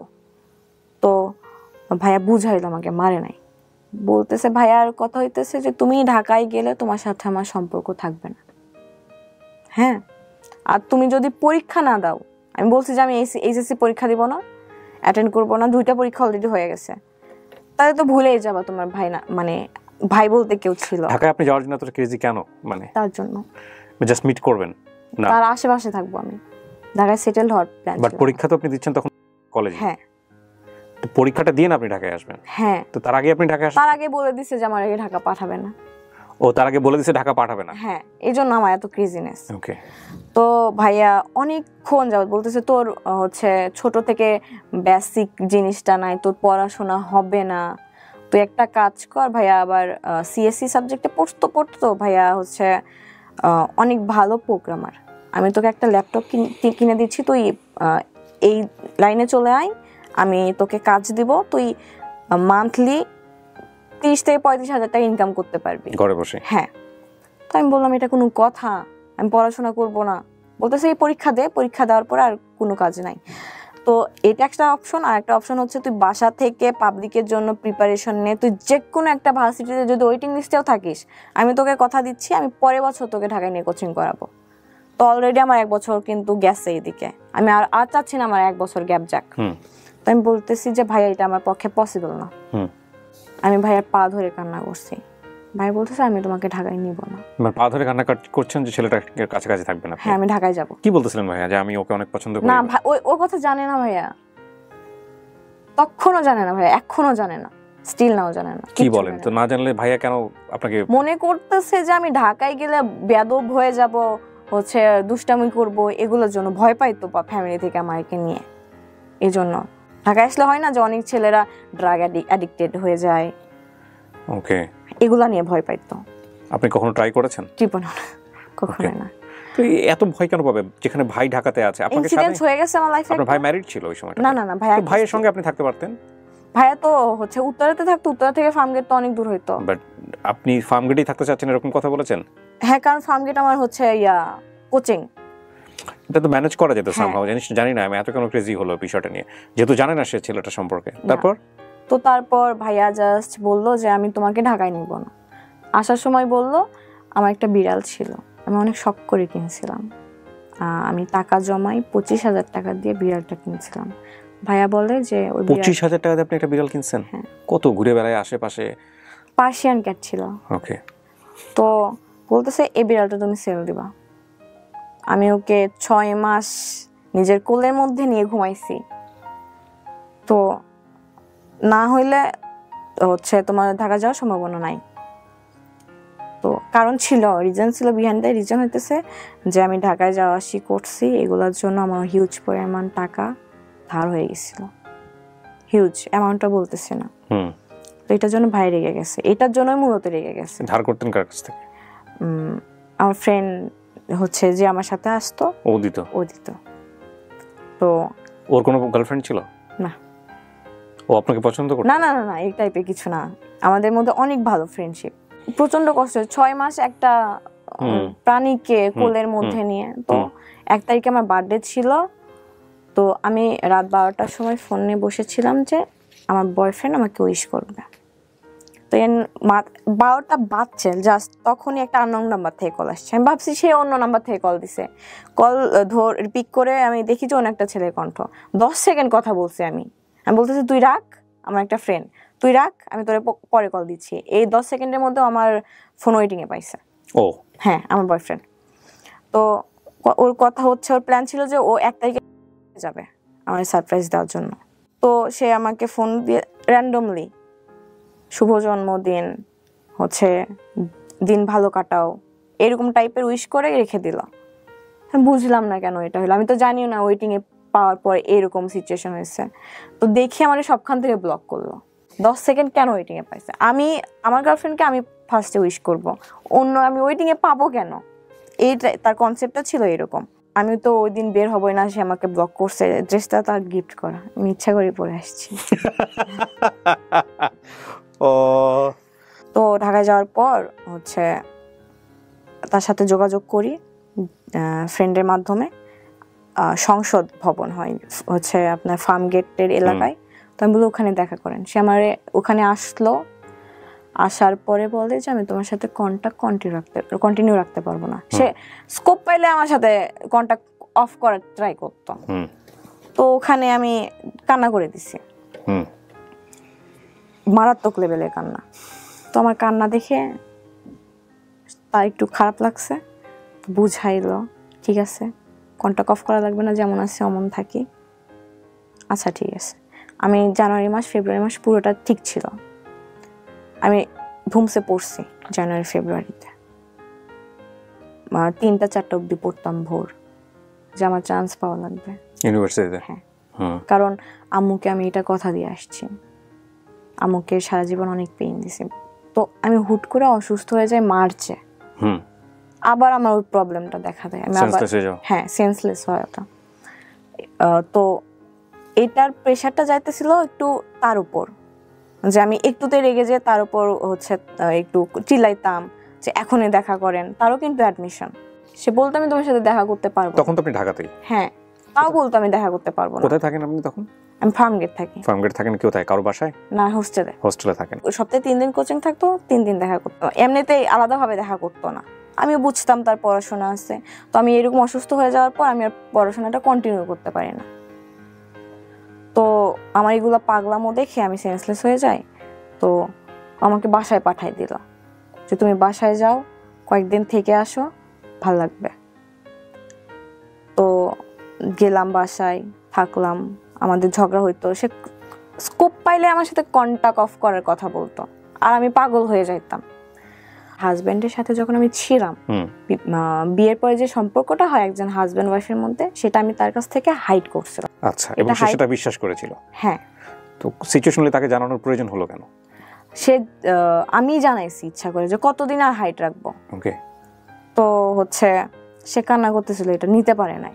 তো বলতেছে আমি এটা সহ্য করতে পারতেছি না, আমি তোমার সাথে সম্পর্ক রাখবো না। ওকে, মানে সে বিয়ে মানতে পারে কিন্তু ওই ধরনের সম্পর্ক মানতে পারতেছে না। তো সে খুব বাজেভাবে ভেঙে গেছিল ভাইয়া, খুব বাজেভাবে। আমি তার চোখের দিকে তাকাইতে পারতেছিলাম। চোখের এই কোনা পানি আসতো, শুধু পানি পড়তো না, চোখের পানি আটকায় যাইতো। তো আমি তাকে দেখে আমি ভাই এই ছেলে আমাকে ভালোই বাসে না, আবার আমার জন্য এত পেইন খাইতেছে, আমি মানতে পারতেছিলাম না যে সিচুয়েশনটা কি অ্যাকচুয়ালি। কোনোভাবে ম্যানেজ করলাম। আমার একটা ভাইয়া ছিল, আমার কাজিনের বয়ফ্রেন্ড। ভাইয়াটা আমাদের থেকে 3-4 বছরের সিনিয়র। ওই ভাইয়াটা আমাকে জাস্ট বলছে যে এই মানুষটাকে ফিরাই আনছো, বাট আরেকবার যদি কোনো কারণে ভাঙো এই মানুষটা আর ফিরবে না তোমার কাছে। মানে যে এই মানুষটা যার ফিরবে না সেটা বয়ফ্রেন্ড সম্পর্কে সে জানলো কিভাবে এটা তার সম্পর্কে? সবাই জানতো, আমার কাজিন জানতো, তো আমার কাজিন তাকে বলছে। মানে এটা তার জায়গা থেকে একটা পরামর্শ দিছে সে? হ্যাঁ, পরামর্শ দিছে মানে আপনার বয়ফ্রেন্ড সম্পর্কে যেহেতু একটা ধাক্কা পাইছে, আরেকটা ধাক্কা যদি পায় কখনো, সে আর কখনো ফিরবে না। ওকে। তো তারপরে সবকিছু ভালোই যাইতেছিল। এইচএসসি এক্সামের রেজাল্ট হয়, প্লাস আসবে না, বাট এটা ভেবে নিছিলাম যে একটু পয়েন্ট ভালো আসবে। তো আনফরচুনেটলি আমার পয়েন্ট একটু খারাপ আসে। তো আমি ভাবছি সে আমার সাথে দেখা করতে আসবে। আমাকে একটা জিনিস একটু বলেন তো, আপনার লাইফে যদি দুটো সম্পর্ক না থাকতো, আপনার এসএসসি এবং ইন্টার রেজাল্ট কি এরকম হতো? এবার কন্টিনিউ করেন। তো আমার এগুলো খেয়াল করবেন সবাই আপনারা। হ্যাঁ, তো আমার 4.42 আসে, তারই প্লাস আসে। সে আমাকে বলে নাই তারই প্লাস আসে যে আমি কষ্ট পাবো যে আমার আসে নাই। তো আমাকে বললো আমি একটু বের হচ্ছি, ফ্রেন্ডের সাথে দেখা করতে যাব। আমি ভাবছি আমার সাথে দেখা করতে আসবে, আমি তো এক্সাইটমেন্ট যে আসবে দেখা করতে। পরে দেখি সে তার একটা মেয়ে ফ্রেন্ডের সাথে দেখা করতে গেছে। পরের দিকে সে প্রচন্ড লেভেলের ইগনোর করতো। আচ্ছা, মানে এক্সেস লেভেলের কথা বলতো, দিনে 2 মিনিট বা 3 মিনিট, 5 মিনিটও কমপ্লিট না। মানে দেখা করতেই চাইতো না। বিহারের মতো নিজেই ফোন দিতাম, ব্লক করতো, আনব্লক করতাম। লাস্ট রোজার ঈদে এটা বাসায় গেছি, সে আমার সাথে থাকবে না। তো সে আমার সাথে মজা করে বলতো যে আমি 4টা বিয়ে করব। তো তাকে এরকম করে বলছি যে আপনি 4টা বিয়ে করবেন না, 4টা বিয়ে করলে তো একটা চাকর লাগবে, চাকর হিসেবে আমার রাইখা দিয়ান। তো এভাবে বলছে, আমি গায়ে নাই। আমার কাজিন, আমার ফ্রেন্ডরা বলতো যে ও থাকতে চাইতেছে না তোর সাথে, তুই কেন জোর করতেছস? তো আমি বিশ্বাস করি যে মানুষ যেটা চেষ্টা করে ওইটাই পায়। তো এইটা কনসেপ্টটা ছিল যে আমি আমার এফোর্টটা যে এখান থেকে 200%, তার ওই পাশ থেকে তার এফোর্টটা 2%ও ছিল না। Because of I have a incidents, that's why. সে আমাকে বলতো যে আমি আমার ফ্রেন্ড সার্কেলকে তোমার পাস্টের কথা বলতে পারি না, আমার লজ্জা লাগে, আমি আমার ফ্যামিলির কিভাবে বলবো, আমি তো লজ্জায় মইরাই যাব। তো সে আমাকে অ্যানাদার লেভেল ভাবতো যে আমি সমাজের মধ্যে পড়তাম না, আমার এই ইনসিডেন্টস হওয়ার কারণে আমি সমাজের বাইরে পড়ি। সে দেখা করবে না, কারণ আমি তাকে ব্ল্যাকমেল করতাম যে হচ্ছে আমি স্লিপিং পিল নিব, আমি নিজের ক্ষতি করব। দেখা করবে না, একদম আমার দেয়ালে পিঠ থেকে গেছিল। আমি হচ্ছে ডিসাইড করি যে আমি গলায় বা স্লিপিং নেব, এটা কোনোভাবে সে জেনে যায়। আমি ফেসবুক লাইভে আসছিলাম। Are you crazy? Yes. You are. Facebook লাইভে আসছিলেন আপনি? আমি নিতে পারতেছিলাম না পেইনটা লাস্ট 1 বছর ধরে। ওকে আপনাকে ব্লক করে দিয়েছিল সমস্ত জায়গা থেকে? হ্যাঁ, সব জায়গা থেকে। মানে আপনি ওর সাথে কমিউনিকেট করতে পারতেছিলাম না। তো মনে হচ্ছে লাইভে আসলে ও দেখবে? লাইভে আসলে দেখবে বা কোনোভাবে দেখবে? আপনাকে তো ফেসবুকে ব্লক করেছে। তার ফ্রেন্ড সার্কেল আছে না আমার সাথে অ্যাড, তো ফ্রেন্ড সার্কেলকে ইনবক্স করতেন, ট্রাই করতেন, কিন্তু লাইভে আসার সিদ্ধান্ত কেন নিলেন? আমি ইনবক্স করে দেখছি ভাইয়া, সবাই বলে যে ও তোমারে চায় না, তুমি কেন তার পিছনে পাগল। সো লাইভে এসে কি চাচ্ছিলেন, যে স্ক্যান্ডাল হোক একটা? না, আমি এটা চাচ্ছিলাম না। আমি যে পেইনটার মধ্যে আছি, ট্রমার মধ্যে আছি, আমার do you have that live still? No. কি করছেন আপনি লাইভে এসে? আমি বলছি যে আমি এই পেইনের মধ্যে আছি, একটা ছেলে। ওকে সম্বোধন করেই বলছেন? নাম উল্লেখ করে নাই। কি করছেন আপনি বলেন তো, জাস্ট লাইভে গিয়ে আপনার কি মনে আছে? ওকে, আমি বলছি যে আমি একটা ছেলের সাথে লাস্ট 1 বছর ধরে রিলেশনশিপে আছি। সে আমাকে ধরতেছে ছাড়তেছে, এরকম অবস্থা। আমি পেইন নিতে পারতেছি না কোনোভাবেই। আমি পাগলের মধ্যে তাকে ভালোবাসি, সে বুঝে না। তো আমি এই স্টেপ নিতে বাধ্য হচ্ছি, তার কোনো দোষ নাই। আমি তাকে আমি কাউকেই ব্লেম দিতেছি না। এইরকম ছোট একটা লাইফ করে আমি অফ চাই। সে আমার দরজায় এসে ধাক্কায়, বাসা দৌড়াতে আসছে 10 নম্বর থেকে। মিরপুর 10 থেকে? হ্যাঁ। আপনি তখন মেসে থাকেন? না, বাসায়। আমি তার জন্যই। কার বাসায় থাকেন? আমার বাসায়। আমি বাসা নিছি, আলাদা করে বাসা নিয়েছিলেন? তো আমি তার জন্যই অ্যাকচুয়ালি আশেপাশে বাসা নেই। এই গল্পটা শুনে আমি জানি এতক্ষণে আপনারা ওকে জাজ করা শুরু করেছেন, যদিও আমি কথাটা বলছি তারপরেও যেটা কমে যাবে বিষয়টা এরকম না। আমি জানি যে আমি প্রথমেই যে ওকে যে প্রশ্নটা দিয়ে করেছি আমি সেটা জানি এটা হবে। অনেকে ওকে ট্রল করবেন, অনেকে ওকে বাজে মন্তব্য করবেন, অনেকেই গালিগালাজ করবেন, অনেকেই অনেক ধরনের মন্তব্য এখানে করবেন, সেটা আমি জানি। তারপর আমি বলাটা নৈতিক দায়িত্ব, এই জন্যই বলছি ওকে জাজ করেন না। ও যেটা ফেস করেছে লাইফে সেটা থেকে একটা মোরাল লেসন আজকে অনেক মানুষকে বলবে, যেটা হয়তো ওর মতো যারা আছে, ওর বয়স রাইট নাও 20, অনেক মেয়ে হয়তো ওর গল্পটা শুনে ওর মতো ভুল থেকে বেঁচে যাবে আজকে। সো ওকে জাজ করেন না। ওকে জাজ করার আগে সবাই নিজের দিকে একটু আঙুলটা তুলেন। আপনারা আপনাদের, বা ইনক্লুডিং মি, আমরা আমাদের জীবনে কতটা ভুল করি। সো গল্পটা প্রচারের উদ্দেশ্য এটাই যে ও যে ইনসিডেন্টের কথা এখানে বলছে, সেই ইনসিডেন্টটা ইদানিং আমাদের সমাজে অনেক বেশি অহরহ হচ্ছে। কেউ হয়তো বলে, কেউ হয়তো বলে না, কিন্তু আমরা চাই না যে কারো জীবনে এই ঘটনাগুলো ঘটুক। সে কারণেই মূলত আমরা এই গল্পটা প্রচার করছি বা শিখবো, কিন্তু কোনোভাবে ওকে আমরা জাজ করব না। তো আপনি আলাদা একটা বাসা নিয়েছেন, এই বাসায় আপনি একা থাকতেন, সাবলেটে থাকতেন, ও আসতো এই বাসায়? না। আচ্ছা, তো জানতো আপনি বাসায় আছেন? হ্যাঁ, বাসা নিচে আসতো মাঝে মধ্যে, আমার পিক করে ঘুরতে যাইতাম। Okay fine. সো এসে দরজায় নক করে ডিরেক্টলি নিচের দারোয়ানকে নক করছে, যে 5 তলায় থাকে, জানতো আমি 5 তলায় থাকি, নিয়ে উপরে উঠছে। তো দরজা লক করার অনেক ধাক্কাধাক্কি করতেছিল, আমি স্টিল তখন ঠিক ছিলাম, তো আমি বাধ্য হয়ে দরজা খুলতে বাধ্য হয়েছি। সে আমাকে ঢুকে ঠাস করে, যত জোরে শক্তি ছিল আমার মারে। তারপর আমি সেদিন তার চোখে মুখে ভয় দেখতে পাইছি। খুব স্বাভাবিক এটা। এবং আপনি কি এর আগে পর্যন্ত জানতেন যে ভয় দিয়ে কখনো ভালোবাসা হয় না? না, আমি এটা অনেক কিছু শেখার আছে আজকের এই গল্পে। Please listen this story very carefully. হ্যাঁ, আমার এটা উদ্দেশ্য ছিল যেভাবে হোক তাকে আমি পাইতে হবে, এরকম একটা উদ্দেশ্য ছিল। তো সে হাঁপাইতেছিল লিটারালি। আসার পরে আপনি সাবলেটে থাকতেন, আর লোকজনগুলো কোথায় ছিল যখন থাপড়াপড়ি হচ্ছে? আমি যে আপুর কাছে সাবলেটে থাকি, ওই আপু জব করে, তো বাসায় ছিল না। সকালে যাইতো, রাত 10টার পর আসতো, বা অনেক সময় আসতো যে বাসায় আসতো না। আমার মাথা ঘুরতেছিল, যত জোরে শক্তি ছিল দিছে, এটা বাড়ির মালিক অব্দি চলে গেল। ওখানে চিল্লাচিল্লি হচ্ছিল। হ্যাঁ, তার যখন দরজা ধাক্কা ছিল, উপরে ফ্ল্যাটে, নিচে ফ্ল্যাটে লোকজন জমা হয়েছিল, মানে সামথিং ইজ হ্যাপেনিং দেয়ার। হ্যাঁ, তো ওখানে একটা হ্যাসেল হওয়ার কারণে পরে সিদ্ধান্ত নেয় যে আমাকে বাসায় রাখবে না, কারণ বাসা থেকে বের করে দিবে। হ্যাঁ, আমার যদি কিছু হয়ে যায় ব্লেমটা মালিকের কাছে, বা হ্যাঁ ডেফিনেটলি। তো আমি কোনোভাবে ম্যানেজ করি। এগুলো কি বুঝতেছিলেন আপনি লাইফটা করার আগে, নাকি বুঝতেছিলেন না, নাকি মাথায় আসতেছিল না? আউট অফ কন্ট্রোল ছিলাম। আমি বললাম না, ছোটবেলা থেকে একটা সমস্যা আছে, আমি রাগ উঠলে কখন কি করি না করি, আমার এটা আমি সেন্সে থাকি না। তো তারপরে যাই হোক, তাকে আমি বাসায় পাঠিয়ে দিলাম, যে সে এখানে থাকলে সে প্রবলেম ফেস করবে। তাকে যেমনি হোক রাত 8টার সময় বাসায় পাঠিয়ে দিলাম। তো তারপর আমি বাসায় ম্যানেজ করলাম, মালিকের সাথে বাড়িওয়ালা হলে তো সে ডেফিনেটলি তাকে পুলিশকে ইনফর্ম করার কথা, যদি সচেতন বাড়িওয়ালা হয়। করার কথা ছিল, মানে আমি যদি হতাম, আমি ডেফিনেটলি 999 কল দিয়ে বলতাম যে সামথিং ইজ হ্যাপেনিং হিয়ার, যেটা আমার বিয়ন্ড কন্ট্রোল। উনি কি করলেন? আর ডেফিনেটলি আপনাকে তখন বেরও করে দিতে পারবে না, কারণ আপনি তখন কার কাছে যাবেন? আইদার আপনার প্যারেন্টসকে কল করতে হবে অথবা পুলিশকে কল করতে হবে। বাসায় কল করছে যে আপনার মেয়েকে নিয়ে যান। আচ্ছা, নিয়ে যাওয়ার দরকার নেই, আজকে ও বাসায় যাক, ফার্নিচারগুলো এখানে থাক, পরে এসে আপনি ফার্নিচারগুলো নিয়ে যান।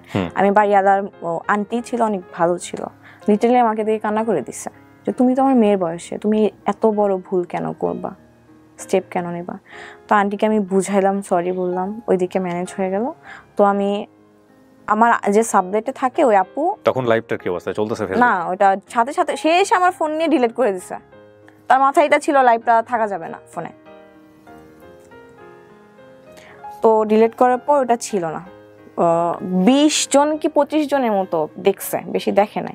এটা তো আসলে থাকলে ভাইরাল হয়ে যেত, হ্যাঁ, ভাইরাল হয়ে যেত, আই নো। তো তারপর আমি 9:30টার সময় তার বাসার নিচে যে কল দেই, ফোন অফ করে রাখছে। তো নিচে থেকে আমি একটা খেলতেছিল বাচ্চা বলতে 6-7-এ পড়ে। আমি বললাম যে 5th ফ্লোরে যে বাসা নাম্বারটা আমার জানা আছে, ওখানে যে কলিং বেল দিবা, বলবা যে নামে কে নিচে ডাকতেছে। 5 মিনিট পর আসলো, আমি পাঠাই দিয়েছি। বলতেছে তুমি আমার বাসায় লোক পাঠাইছো কেন? আমি বলছি আপনি ফোন অফ রাখছেন কেন? আমি তো যাইতে পারতেছি না, কারণ আপনার বাসায় ফ্যামিলি আছে, এই জন্য তো আমি যাইতে পারতেছি না। তো তখন আমাকে বলে আমার ভাইয়া বাইক অ্যাক্সিডেন্ট করছে, মিথ্যা কথা বলে। বাইক অ্যাক্সিডেন্ট করছে, আমার বাসায় থাকা লাগবে। ওর বাসায় কি জেনে গেছে 10 দিনে যে আপনার সঙ্গে সম্পর্ক আছে? না, কালকে নিয়ে তোমাকে পুরো ঢাকা শহর ঘুরবো, সিম্প্যাথি দিয়ে সুন্দর করে বুঝাই, আমি বাসায় চলে যাই, সে বাসায় চলে যায়। রাতে আর কল দেয় না, বলে ভাই অ্যাক্সিডেন্ট করছে, আমার ভাইয়ের কাছে থাকা লাগতেছে, আমি আজকে তোমারে কল দিব না, কালকে সকালে কল দিব।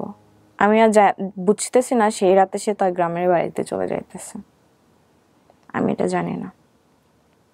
তো আমি বললাম আচ্ছা ঘুমান, আমি সারা রাত ঘুমাই নাই। তারপর সকালে 7টার সময় মনে হয় ঘুমাইছি, 11টার সময় উঠছি। আপনার বাড়ি থেকে লোক আসে নাই পরের দিন থেকে? আসতে চাইছিল, আমি আটকাইছি। আম্মু আসতে চাইছিল, আব্বু অসুস্থ ছিল, আব্বু হচ্ছে ভাইয়া কিছু জানে না? না, ভাইয়া জানে না। তো তারপর হচ্ছে সে চলে গেছে, আমি পরের দিন বিকালের দিকে তাকে কল দেই যে আপনার তো আজকে আমার সাথে বের হওয়ার কথা ছিল। বলতেছে আমি তার নানু বাসা হচ্ছে আপনার নোয়াখালী, দাদু বাসা নোয়াখালী, নানু বাসা ভোলা, দুই জায়গায় থাকা হয় তাদের। নোয়াখালী গেছে। আমি বললাম নোয়াখালী গেছেন মানে? আজকে আপনার হচ্ছে আমাকে নিয়ে বের হওয়ার কথা ছিল। বলতেছে বেশি কথা বলবো না, ব্লক খাবা। আবার হ্যাঁ, বিষয়টা আপনারা হয়তো অনেকেই রিলেট করতেছেন, তারপরেও বলি আপনারা, কারণ গল্পটা এই পার্টটা অনেক বড়। ওর লাইফের আরেকটা পার্টে যেটা, একটা ছেলেও কিন্তু ওর জন্য ওরকম ক্রেজি ছিল, যে ওর ফার্স্ট হাজবেন্ড ছিল। হ্যাঁ, ফার্স্ট হাজবেন্ড মানে কি, হাজবেন্ডই ছিল আলটিমেটলি। পরে তার হাজবেন্ড কেউ হয়েছে কিনা আমি জানি না এখন পর্যন্ত। তো এরপরে যে রিভার্সটা করছে, ও ক্রেজি হয়েছে কারোর জন্য, এটা একটু খেয়াল করেন। মানে ওর লাইফে ওর জন্য কেউ ক্রেজি ছিল এই লেভেলের একটা সময়, এবং সেটা সে বুঝে ওর দিকে যে কোনোভাবেই হোক ডিভিশন দিয়ে ওকে অ্যাচিভ করার চেষ্টা করতেছে। তো তারপর হচ্ছে ব্লক খাওয়া। তো বলতেছে আমি এখন সামনে আমার গুচ্ছর এক্সাম, আমি একটু ঘুমাইতে আসছি এখানে, তুমি আমাকে ঘুমাইতে দাও নাই। এদিকে আমি কতদিন কত রাত ঘুমাই নাই তার তো কোনো আইডিয়া নাই। তো আমি একটু শান্তি মতো ঘুমাইতে আসছি, আমার সামনে গুচ্ছ এক্সাম, তুমি আমাকে ডিস্টার্ব করবো না। গুচ্ছ এক্সাম? গুচ্ছ কি জিনিস এটা? Varsity exam. গুচ্ছ বলতে এখানে 24টা ভার্সিটি আছে। ও ওকে, এটা আমার সাথে আমি পরিচিত না, রিসেন্টলি বোধহয় হয়েছে। হ্যাঁ, এটা বলে সে আমারে ব্লক করে দিল সব জায়গা থেকে। আমি 8 ঘন্টার মধ্যে। এত ব্লক করতে কেন? কারণ আপনি খুব পোক করতে থাকে, জান কি করতেছো, জান কোন জায়গায়, জান এইটা, জান ওটা, বাথরুমে কিনা। কখনোই না, আমি তাহলে ব্লক কেন করতে পারবো? কখনো তার থেকে কৈফিয়ত চাই নাই। কই বাইরে, আচ্ছা ঠিক আছে বাসায় যাও, আমাকে একটু কল দিয়েন। কখনো জানতে চাই না যে বাইরে কি করো তুমি। বাট সময় চাইতেন? হ্যাঁ, সময় চাইতাম। তো ব্লক করলো। আমি 8 ঘন্টার মধ্যে ডিসিশন নিলাম আমি নোয়াখালী যাব। আমি অসুস্থ, 2 দিন হচ্ছে আমি খাই নাই, 2 দিন হচ্ছে ঝামেলা চলতেছে তার সাথে, আমি 2 দিন খাই নাই। আমি খাইছি আপনার কোক আছে না, কোকের উপর আছে, আমি শুধু কোক খাইতেছি। তো আমি একটা সিএনজি রিজার্ভ করলাম, আপনার ইয়াতে চলে গেলাম সায়দাবাদ। এত পরিমাণ তাকে ভালোবাসি যে আমি নিজের পাশে কখনো কাউরে কল্পনা করতাম যে না, বাসে তো সিট 2টা না, আমার পাশে কেউ বসবে এটা আমি মানতে পারতাম না। আমি 2টা সিটই বুক করে নিতাম। তো আমার কাছে টাকা ছিল না, তো আমি আম্মুকে ফোন করে বললাম যে আম্মু আমার সাইকিয়াট্রিস্ট দেখানোর কথা ছিল। ওকে, সো ফ্যামিলি থেকে সাইকিয়াট্রিস্ট দেখানোর কথা হচ্ছে। হ্যাঁ, আমার এগুলো ক্রেজিনেস দেখে আম্মুকে বললাম আমি ডক্টর দেখাবো, আমাকে টাকা পাঠান। সো আপনি রাজিও ছিলেন? হ্যাঁ, কারণ এটা আমার দরকার। আপনি বুঝতেছিলেন যে এগুলো আপনার প্রবলেম হচ্ছে, এবং আপনি 8-10 জনের মতো না। না, আমি ডিফারেন্ট, এটা আমি বুঝতেছিলাম যে আমাকে প্রবলেম করতেছে, এখান থেকে আমাকে হচ্ছে মুভ অন করা লাগবে। এটার জন্য ডক্টরকেও যদি দেখানো হয় আমি দেখাবো। তো আম্মুকে বললাম আমি ডক্টর দেখাবো, আমাকে টাকা পাঠান। মিথ্যা কথা বলছি। এই টাকা দিয়ে আপনি নোয়াখালী যাবেন? হ্যাঁ, আমাকে 5000 টাকা পাঠাইছে। আমি গেছি, সারা রাস্তা আমি তার সাথে কন্ট্যাক্ট করার চেষ্টা করতেছি, পারতেছি না। নোয়াখালীর অ্যাড্রেসটা জানতেন? জানি না কোথায় থাকে, আমি শুধু জানি নোয়াখালী সদরের আশেপাশে থাকে। আমি কি করবেন, মাইকিং করবেন? এই মধ্যে যদি আমি তার সাথে কন্ট্যাক্ট করার চেষ্টা করি, সে তো অবশ্যই যদি জানে যে আমি নোয়াখালী যাইতেছি, তার তো অবশ্যই এটা না যে নোয়াখালী আসতেছে, অন্তত দেখা করবো। আমি জানাবেন কি তার ফ্রেন্ডদেরকে? হ্যাঁ, ফ্রেন্ডদের মাধ্যমে। তো আমি তার একটা ফ্রেন্ডকে ফোন দিলাম, তো ব্যস্ত বলতেছে। আমি মনে করলাম ব্লক করে দিছে ওর ফ্রেন্ড আমাকে। তো আমার সামনে সিটে একটা আন্টি বসছিল, আন্টির কাছ থেকে ফোন নিলাম আমি যে আন্টি একটু কথা বলবো, আমার ফোনে টাকা নাই। তো ওইখান থেকে তার ফ্রেন্ডকে একটা ফোন করলাম যে ভাই আপনি কি আমাকে নাম্বারে ফেসবুকে ব্লক করছেন? বলতেছে হ্যাঁ। কেন করছেন? বলতেছে যে ফোন দিয়ে বলছে যে আমার সাথে যদি কোনো কন্ট্যাক্ট রাখিস তাহলে তোর সাথে আমি ফ্রেন্ডশিপ রাখবো না। তো আমাকে বাধ্য হয়ে করা লাগছে। বলতেছে যে আপু কিছু মনে করেন না। তারপর আমাকে অনেকগুলো কথা শোনালো যে হ্যাঁ তুমি ওর জন্য পাগল, ও তো থাকতেই চাইতেছে না, ওকে ছাড়ো। তারপরে আমি হচ্ছে আমার একটা ফ্রেন্ডকে কল দিলাম যে আমি তোর নাম্বার দিতেছি, কন্ট্যাক্ট কর। তো সে সাথে কন্ট্যাক্ট করতে পারছে। তো বলতেছে ভাইয়া হচ্ছে রাফিয়া তো অন দ্য ওয়ে হচ্ছে নোয়াখালী যাইতেছে, কুমিল্লায় আছি আমি তখন। তো বলতেছে ও মরে গেল, আমি ও রাস্তায় পড়ে থাকলে আমি ওর সাথে দেখা করবো না, ওর লাশের দিকে আমি ফিরেও তাকাবো না, এইভাবে বলছে। তো বলতেছে যেখানে আছে সেখান থেকে ঢাকা ব্যাক করতে বলো। তো আমার সেন্সে ছিল যে আমার লাভ নাই। বাট রাত 9:30 কি 10টা বেজে গেছিল। ওই হাইওয়েতে নামলে আশপাশ কোনো বাড়ি ঘর নাই, আমি ওইখানে যদি নামি আমি বিপদে পড়ে যাব। আমি চেষ্টা করতেছিলাম যে আমি ঢাকার দিকে ব্যাক করার, তো পারতেছিলাম না। তো তারপরে হেল্পার কন্ট্রাক্টর ছিল বাসে, বললাম যে আমাকে একটু কোনো বাস স্ট্যান্ডে নামাই দিয়েন, বা যেখান থেকে আমি ঢাকাতে ব্যাক করতে পারবো। রাত বাজে তখন 11:30। আমাকে একটা বাস স্ট্যান্ডে নামাই দিছিল নোয়াখালীতে ঢুকতেই, চাটখিল জায়গাটার নাম। আমি সাথে অন্য একটা ফ্লেক্সি লোডের দোকান থেকে ফোন নিয়ে কল দিই, এর নাম্বার ঢোকে না, আম্মুর নাম্বার ছিল আমার কাছে, ওর আম্মুর নাম্বারে কল দিছি, ওর আব্বু ধরছে। তো আমি পরিচয় দিছি আমি তার ফ্রেন্ড, আমি নোয়াখালী আসছি একটা কাজে, ফোন পাচ্ছি না, তোকে দিছে। তারপর বলতেছি আমি তোর আম্মুরে কল দিতেছি, সেটা বললাম। আমার আম্মুরে কল দিয়ে যাতা বলছে, মাকে ফোন দিয়ে যাতা বলছে। তো তারপর আমি বলতেছি আপনি যা ইচ্ছা করেন আমারে কল দেন, এখন আমার নাম্বার যেহেতু আপনি ব্লক করছেন আমি আপনাকে কল দিতে পারতেছি না। আমি এখন রাগ বাদ দেন, আমি একটা মেয়ে হয়ে আপনার কাছে হেল্প চাইতেছি, আমি একটা মেয়ে হয়ে আপনার কাছে সাহায্য চাইতেছি। রাত 12টা বাজে, এখানে আশপাশ সব দোকান বন্ধ, আপনি আমাকে হেল্প করেন। বলতেছে তুই মর, আমি তোর লাশও দেখতে যাব না। কানাকাটি করছে আশপাশ, ফোনে এগুলো বলতেছে। হ্যাঁ, আশপাশ ইটস ভেরি ডেঞ্জারাস। কেন বলি আপনাকে, এখানে অনেকগুলো ইস্যু আছে। ওই যে বললো না যে মারা যাবা সামথিং লাইক দিস, এই যে ফোনটা কথা বলছে, ওর ফোন থেকে যত ফোন গেছে, এটা কি আপনার ফোন থেকে ছিল? আপনার ফোন থেকে ওর সাথে কথা বলতেছিলেন তখন, নাকি অন্য কারো ফোন থেকে? মানে এটা যদি কখনো নিজের ফোন থেকে বলে বা ওর ফোনে যার আছে সেটা যদি ট্র্যাক আউট করা যায়, তাহলে এটা মানে কি সম্পর্ক, কেন মেয়েটা মারা গেছে বা কি হয়েছে যদি যায়, এটা বের করা কোনো ব্যাপারই না বাংলাদেশ পুলিশের জন্য। সো এই যে ফোনে আমরা এই জাতীয় কথাবার্তাগুলো বলি, 100 বার চিন্তা করা উচিত। তো তারপর সে তখন ফোন কাটলো, একটা সিনজেলা, সে বলতেছে আপু কোথায় যাবেন? তো আমি বলতেছি ভাইয়া আশেপাশে কি কোনো আবাসিক হোটেল আছে বা 5 স্টার বা 4 স্টার হোটেল আছে, আমি একটু থাকবো, আমি কাজে আসছিলাম, আমি ফেসে গেছি এখানে। তো সিনজেলাটা বয়স্ক ছিল, আঙ্কেল টাইপের, প্রায় 10 কিলো আমাকে নিয়ে গেছে, কোনো আলো নাই, অন্ধকার, ইচ্ছা করলে কিন্তু আমার ক্ষতি করতে পারতো। আমি দিকে দোয়া পড়তেছি যেন মানে কোনো বিপদে না পড়ি। সে আমাকে একটা হোটেলের নিচে নামাই দিল, চাইনিজ হোটেল ছিল মনে হয়। তো তখন কল দেয় আমার নাম্বারে, কল দিয়ে বলে আমি তোর নামে জিডি করবো থানায় কালকে, তুই যে আমাকে থ্রেট দিতেছস জিডি করবো। ঠিক আছে, যা ইচ্ছা করেন। তো তারপরে আবার কল দিয়ে বলতেছে যে আমি তখন আমি হোটেলে ঢুকবো মাত্র, তখন কল দিছে। তো বলতেছে আমি একটা পুলিশ আঙ্কেলকে পাঠাইতেছি, কোথায় আসো অ্যাড্রেস দাও, তুমি বাইরে আসো, কেউ যদি তোমাকে আমি কিছু করতে পারবো না এখানে। আমি বলছি এটা মাথায় আছে আপনার? 12:30 পৌনে 1টা বাজে এখন। কিন্তু ওর তো মাথায় ছিল, আপনার কেন মাথায় থাকে নাই? আমার মাথায় আছে, এই জন্যই তো আমি চেষ্টা করতেছি নিজের প্রোটেক্ট করা। হয়ে গেছে, আমি তো চলেই গেছি ওখান থেকে, তো আর ব্যাক করতে পারতেছি না। রাফিয়া, আমার প্রশ্নটা হচ্ছে যে এরকম একটা ঘটনা তো আপনার নোয়াখালীতে যাওয়ার আগে চিন্তা করার কথা। হ্যাঁ, তখন সেটা মাথায় ছিল না। তারপর 999 কল দিছে সম্ভবত, আমি অ্যাড্রেস দিছি, পুলিশ আসছে আমার থানায় নিয়ে গেছে। থানায় ঢুকছি 1:30টার সময়, তার মধ্যে তার বড় ভাইয়ের সাথে কন্টাক্ট হয়েছে। থানায় নিয়ে আপনাকে কি প্রশ্ন করলো? থানায় নিয়ে অনেক প্রশ্ন করছে, ডেফিনেটলি করা উচিত। এবং আপনাকে যখন থানায় নিল, তার আগে কি আপনার বাবা মার সঙ্গে আপনার কথা হয়েছে যে আপনি থানায় যাচ্ছেন, বা থানায় নেওয়ার পরে পুলিশ কি জানিয়েছে? তো তার মাঝখানে তার বড় ভাইয়ের সাথে কথা হয়েছে। তার বড় ভাই বাইরে থাকে, দেশের বাইরে। আমি তাকে ফোনে না পেয়ে তার বড় ভাইকে সবকিছু বলে দিই। হ্যাঁ, আমার দেয়ালে পিঠ থেকে গেছিল। কি বলবেন আপনি? অপরাধ তো তার না, আপনার কথা অনুসারে যদি আমরা যাই। হ্যাঁ, কারণ সে তো তার দিক থেকে ক্লিয়ার, দোষটা আমার, আমি বলতেছি। তো তার বড় ভাই আমাকে বলতো যে আগে তুমি থানা থেকে বের হয়ে ঢাকায় যাও, তারপর এই বিষয় নিয়ে কথা হবে। আগে তোমার মেইন পয়েন্ট হইতেছে যে তুমি সেফলি আগে থানায় যাও, সেফলি আগে তুমি ঢাকায় পৌঁছাও। ভাইয়াটা খুব ভালো ছিল, বড় ভাইয়া সুন্দর করে কথা বলছে। থানায় গেছি, আমাকে থানার ওসি সুন্দর ব্যবহার করে বলতেছে আপনি আমাদের থানার গেস্ট, হ্যাঁ আপনি এখানে থাকেন, আমার একটা ছবি ভিডিও ক্লিপগুলো যে কেন আসছিলাম, আমি ফ্র্যাঙ্কলি বলছি যে আমি একটা কাজে আসছিলাম, বিপদে পড়ে 999 কল দিছি, শেষ।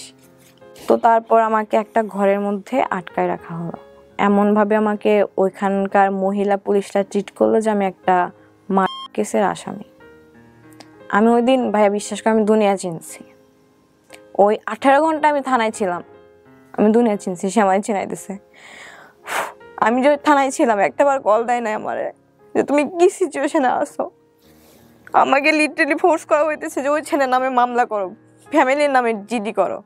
ওইখানে একটা আঙ্কেল ছিল, যখন শুনছি ও থেকে আসছে তখন আমার কাছে গেছে, বলতেছে ওই ছেলের নাম্বার দাও আমাকে, ও ছেলে কি করা লাগতেছে আমি করব। আমি বললাম না, আমি তার কোনো ক্ষতি চাই না। একটা বারও কল দেয় নাই, হারাই গেছে সে। তারপর আমি অনেকবার ট্রাই করছি, তাকে আমি কোনোভাবে ফোনে পাই না। তার আম্মু নাম্বারে কল দিছি, ফোনে পাই নাই। তার ভাইয়াকে লাস্ট অব্দি কল দিছি সকালবেলা, ভাইয়াকে বলছি, এটা বলা সাহস পাই না যে ভাই আমি এর সাথে কথা বলবো, বড় অনেক সিনিয়র। প্রাউডলি বলছে যে আমি তাকে বেস্ট সলিউশন দিছি, থানা হচ্ছে সেভ করছি। বাট ওই 17 ঘন্টা যে আমি কি ফেস করছি শুধু আমি জানি।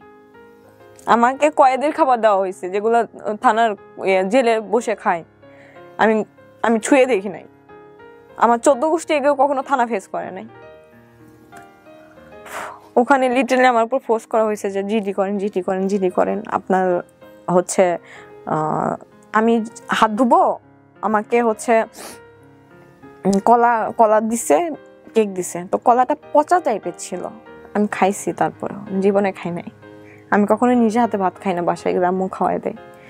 তো আমার হাত মেখে গেছে। আমি বললাম যে একটা মহিলা কনস্টেবল ছিল, আমি বললাম যে দরজাটা খুলেন, আমি একটু হাত ধুবো। বলতেছে আপনার কয়টা চাকর আছে, আপনি বারবার হচ্ছে দরজা খুলবে আবার হচ্ছে লাগাই দিবে। আমি ওই দিন আমি দুনিয়া চিনছি। তারপরে আমার মনের মধ্যে এটা আসছে যে আমি তার দিকে আর ফিরে তাকাবো না, এখান থেকে বের হই আমি শুধু। তো হচ্ছে থানাতে বলতেছিল যে ফ্যামিলি মেম্বার না আসলে আপনাদের ছাড়বো না। আব্বু অসুস্থ, এদিকে আম্মু তো কিছুই জানে না, কোনো ওয়ে না পায়। আমি একটা ফ্রেন্ডকে ফোন দিচ্ছি যে দোস্ত আমি এরকম নোয়াখালী হচ্ছে এখানে এসে, ডিটেলসে বললাম না, আমি তাকে বলছি তুই নোয়াখালী আয়, এসে আমার জাস্ট নিয়ে যায় এখান থেকে। সে একবারও জানতে চাইলো না কি হয়েছে, কাহিনী কি। সে বাইক রাইডার, হ্যাঁ, বাইক থেকে নোয়াখালী গেছে, বিপদে সাহায্য পাইছি। সে যদি আমাকে ওইখান থেকে না নিয়ে আসতো, আমি 5 দিনে ওইখান থেকে বের হতে পারতাম না। সো ফ্রেন্ড গিয়ে ফ্রেন্ড বনসই দিয়েছে। হ্যাঁ, নোয়াখালী থেকে 7.5 ঘন্টা জার্নি করে বাইকের উপরে। এর মধ্যে আমি এটা পর নিয়েছিলাম যে সে জাহান্নামে যাক, আমি তাকে কখনো খোঁজ নিব না, তাকে ফোন দিব না। আমার এর একটা ছিল 8 ঘন্টার। এরকম রাগ আপনার অনেকবার হয়েছে সম্পর্কের মধ্যে? 8 ঘন্টা রাগ ছিল, তাকে আমি ফোন দেই আমার ফ্রেন্ডের নাম্বার থেকে, ফোন ধরে না, তার আম্মুর নাম্বারে কল দেয়, তার আম্মুর নাম্বার আম্মু ধরছে। তো আমার ফ্রেন্ডকে দিয়ে কথা বলাই যে আমি ফ্রেন্ড হচ্ছে, সে বলতেছে নাই। তো তারপর আমি ঢাকায় আসি। ঢাকায় আসার পর অনেকভাবে চেষ্টা করি তার সাথে কন্ট্যাক্ট করার। ফেক আইডি খুলে তার মেসেজ দেই যে আমার রিপ্লাই করা লাগবে না, আমার মেসেজগুলো দেখেন, শুধু মেসেজগুলো দেখেন, সিন করেন, আমার তাতেই শান্তি। 2 দিন পরে দেখি সেখানে ব্লক করে দিছে। আরেকটা ফেক আইডি খোলার পরে দেখি যে মেসেজ দেওয়ার পর লেখা হচ্ছে they can not receive your message. মানে এমন সিস্টেম করছে যে কোনো ফ্রেন্ড লিস্টে যারা আছে তারা ছাড়া কেউ যেন মেসেজ দিতে না পারে। আমি টোটালি ভেঙে পড়ি যে যার জন্য আমি এত কিছু ছাড়ছি, আমি আমার শহর ছাইড়া আসছি, আমি আমার আম্মুকে ছাড়া কখনো থাকি নাই, ছাইড়া আসছি, এত স্ট্রাগল করছি, সে মানুষটা শেষ অব্দি আমাকে রেখে চলে গেল।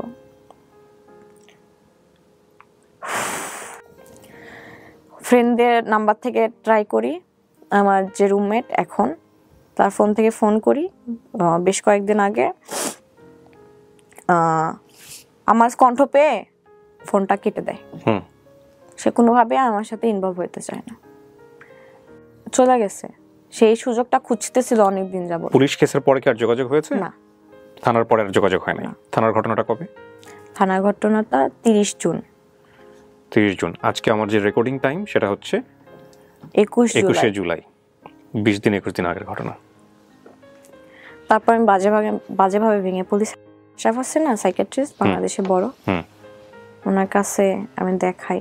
উনি আপনাকে কি সমাধান দিয়েছে? শুধু একটু বলেন যে ওনার সমাধানটা আপনার কাছে ভালো লেগেছে কিনা, এটা বলো। ভালো লেগেছে? ওষুধ যেন সব ঠিকভাবে খাই, আর মেইনলি দোষটা আমার, আমি জানি, কারণ আমি তার প্রতি স্টিল নাও বাজেভাবে ক্রেজি একদম। সে আমাকে দোষ দিচ্ছে যে ছেলে তো তোমাকে আগে থেকেই ক্লিয়ার করছে। এই গল্পটা আপনি বলবেন, এটা কি আপনার আগে থেকে চিন্তা ছিল, নাকি আপনি এই থানার ঘটনা বা সমস্ত কিছু ঘটার পরে আপনি সিদ্ধান্ত নিয়েছেন? আমি আমার লাইফের গল্প, যেটা আমার ম্যারিড লাইফ, এটা আমি শেয়ার করতে চাইতাম, বাট এত কিছু হয়ে যাবে আমার এই 20 দিনের মধ্যে, এটা আপনি জানতেন না? জানতাম না। তারপরে হচ্ছে আমি আপনার পেজে যে আপনাকে ছোট একটা মেসেজ দিয়ে রাখি 5-6 লাইনের। রাইট, আমি ফোন নাম্বার ছিল ওখানে। হ্যাঁ, আমি সেটার স্ক্রিনশট মহিউদ্দিনকে পাঠিয়েছিলাম। হ্যাঁ, আমি বলে তারপরে সে আমার সাথে এসে শেয়ার করছে, স্যার এই হচ্ছে স্টোরি। বলছিলেস আগে আনো ওকে, আমি কথা বলি, দেখি তারপরে কি অবস্থা। সেই কথা বলাটা এটা। আমার কথা বলাটা এরকম না যে আমি আপনার সঙ্গে বাইরে কথা বলবো তারপর হচ্ছে, আমার কথা বলা মানে হচ্ছে সব অন স্ক্রিন। সো ডেফিনেটলি আমি এখানে যতটুকু নিলাম অতটুকু আমি প্রচার করবো না, আমি হয়তো প্রিসাইজলি করবো, বাট এটা। সো আপনি যেখানে আসবেন এটা আপনার বাবা মা তো জানে।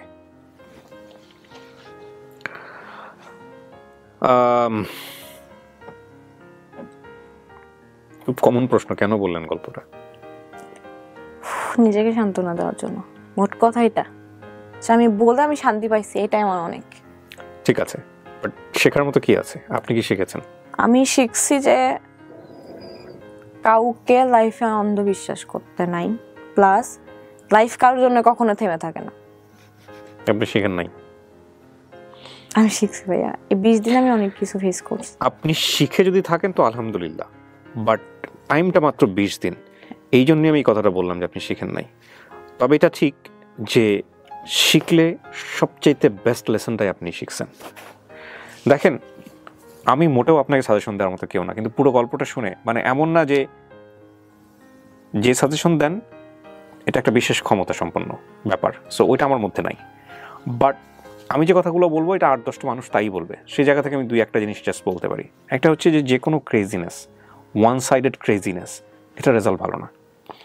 আপনার লাইফে একটা মানুষ ছিল যিনি আপনার সাবেক হাজব্যান্ড। আমি জাস্ট একটা কথা বলতে চাই ভাইয়া, আমি রিভেঞ্জ অফ নেচারকে বিশ্বাস করতাম না, এখন করি। এটা বোঝাতে চাচ্ছেন যে আপনি তার সাথে যে আচরণটা করেছেন সেটাই আপনি রিপিট পেয়েছেন আপনার লাইফে, রাইট? সেটা এক ধরনের যদি আত্মগ্লানি থাকতেও ভালো। কোনো পরামর্শ কি দিতে চান যারা আপনার মতো এইজে আছে, এই এসএসসি ইন্টার পড়ুয়া টিনেজার ছেলে মেয়ে যারা আছে? আমি এতটুকুই বলতে চাই যে লাইফে আজ যা কিছু হোক, জোর করে কোনো কিছু পাওয়া যায় না ভাইয়া। জোর করে আজ যাই হোক, একটা সম্পর্ক কখনো টিকানো যায় না, একটা সম্পর্ক বিল্ড আপ করা যায় না। যে ছেলেটার কথা আপনি বারবার বলেছেন আজকের অনুষ্ঠানে, যদি কালকেই আপনার সামনে আসে আপনি তো কালকেই গলে যাবেন। জীবনেও না, আমি স্ট্রং হয়ে গেছি, এনাফ স্ট্রং। আমি তাকে স্টিল ভালোবাসি, ভালোবাসাটা ভালোবাসার জায়গায়। সে আমার কাছে আসলে আমি হয়তোবা তাকে আর কোনোদিন অ্যাকসেপ্ট করবো না, কারণ আমি তাকে আর সুযোগই দেবো না আমাকে আঘাত করার। সে যে আসবে, আচ্ছা আমাকে সুন্দর করে কথা বলো, সে যে সেকেন্ড টাইম আর এই কাজটা আমাকে আবার আঘাত দিয়ে চলে যাবে না, তার কি গ্যারান্টি? কিন্তু আপনি তো আঘাত পেতে ভালোবাসেন। আঘাত প্রেমিকরা আঘাত পেতেই ভালোবাসে, এইটাই তো সবচেয়ে বড় সমস্যা। আঘাতের একটা লিমিট থাকে, যাই হোক লিমিটটা ক্রস করে গেছে, বাট সেটা সম্পূর্ণই আমি বলবো আপনার বোকামি। হ্যাঁ, আমার বোকামি। আপনি শুধুমাত্র তার সঙ্গে কথা বলার জন্য ভোলায় চলে যাচ্ছেন, কথা বলার জন্য ঢাকায় চলে আসতেছেন, কথা বলার জন্য আপনি নোয়াখালীতে চলে যাচ্ছেন, ওটা একবার আপনি চিন্তা করতেছেন না যে এখানে যদি একটা বড় ধরনের অকারেন্স হয়ে যায়, এই অকারেন্সটা শুধু কি আমি সাফার করবো নাকি আমার বাবা মা সাফার করবো? And this people are not guilty, তারা কিন্তু নিরপরাধ, তাই না? তাদের উপর, হ্যাঁ। আপনি জাস্ট একটু চিন্তা করেন তো, 20 ইয়ার্স আপনি নিজে মা হন, আমি দোয়া করি আপনি খুব বিউটিফুল মাদার হবেন ভবিষ্যতে ইনশাল্লাহ। বাট এই 20 বছরে লাস্ট 2-3 বছরের বিয়ে শাদী বা এগুলো নিয়ে তারা মেন্টালি কি পরিমাণ সাফার করছে, এটা তাদের কাছে যদি আপনি জিজ্ঞেস করেন, আজকের এই গল্পটা শুনে অনেকেই আপনাকে ছিসি করবে, অনেকেই আপনাকে বকাবাদি করবে, বাট এই দুটো মানুষের কাছে আপনার আশ্রয় হবে, তাই না?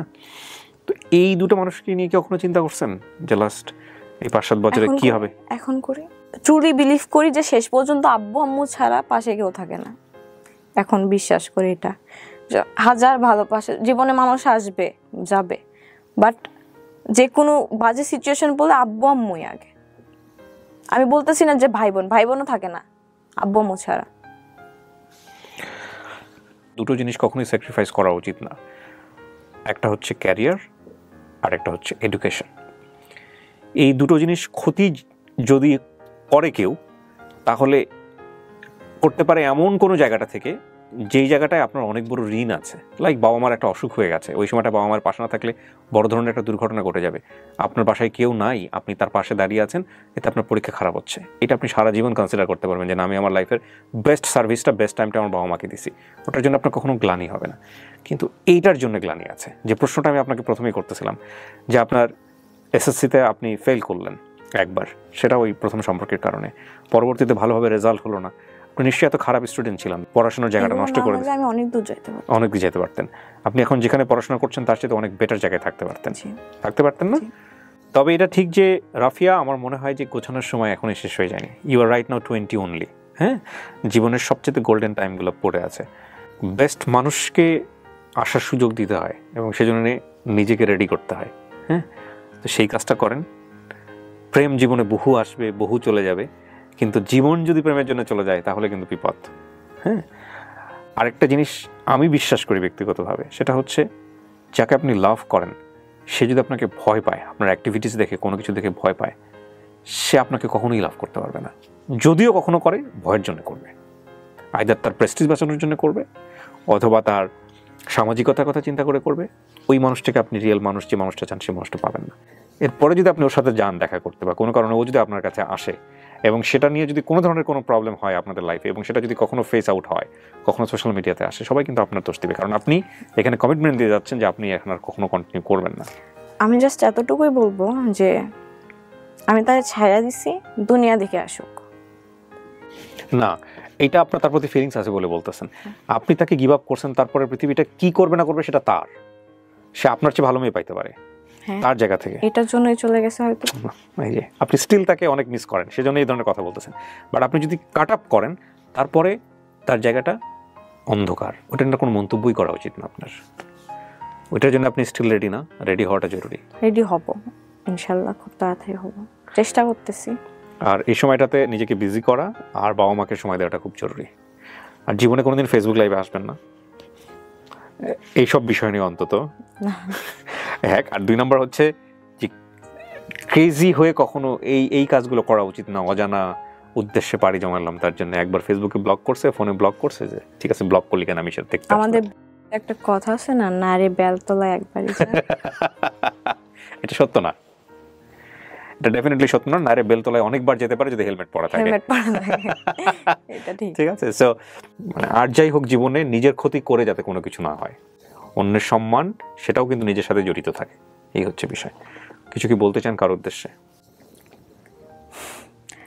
তার উদ্দেশ্যে বলতে চাই যে যদি, আমি জানতাম আপনি তার উদ্দেশ্যে বলবেন, যদি তার অবধি ভিডিওটা যায়, আমি তাকে খারাপ প্রমাণ করার জন্য এখানে আসি নাই। আমি শুধু যেটা এক্সপেরিয়েন্স হয়েছে আমার এখানে কি ওখানে ডেফিনেটলি ও কিংবা আপনার এক্স হাজবেন্ড কেউই খারাপ প্রমাণিত হবে না। এই ভিডিওর সেই প্রেজেন্টেশনের জায়গা নাই। এখানে আপনি নিজের ফল্টগুলোই বলছেন।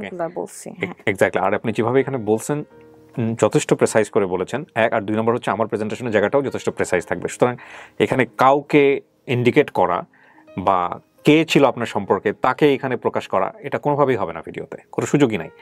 কিন্তু এই ভিডিও রেস ধরে যদি এসে কেউ বলে যে হ্যাঁ আমি সেই ব্যক্তি, সেটা তার ব্যক্তিগত বিষয়, সেটা তার ব্যক্তিগত। কিংবা এই ভিডিও রেস ধরে যদি আপনিও আপনার আইডিতে গিয়ে বলেন যে যাকে নিয়ে আমি গল্প বলছিলাম সে হচ্ছে এই লোক, সেটাও আপনার ব্যক্তিগত বিষয়, এবং সেটার জন্য যদি কোনো ভুল হয়ে থাকে সেটার দায় আপনি নেবেন। কিন্তু আমাদের এন্টিটিতে আমরা কখনোই কাউকে ইন্ডিকেট করে করি না। আর দ্বিতীয় কথা হচ্ছে যে আপনি যাদেরকে নিয়ে গল্প বলেছেন সেখানে আপনি কাউকেই দোষ দেননি, সেখানে আপনি নিজেকেই দোষ দিয়েছেন।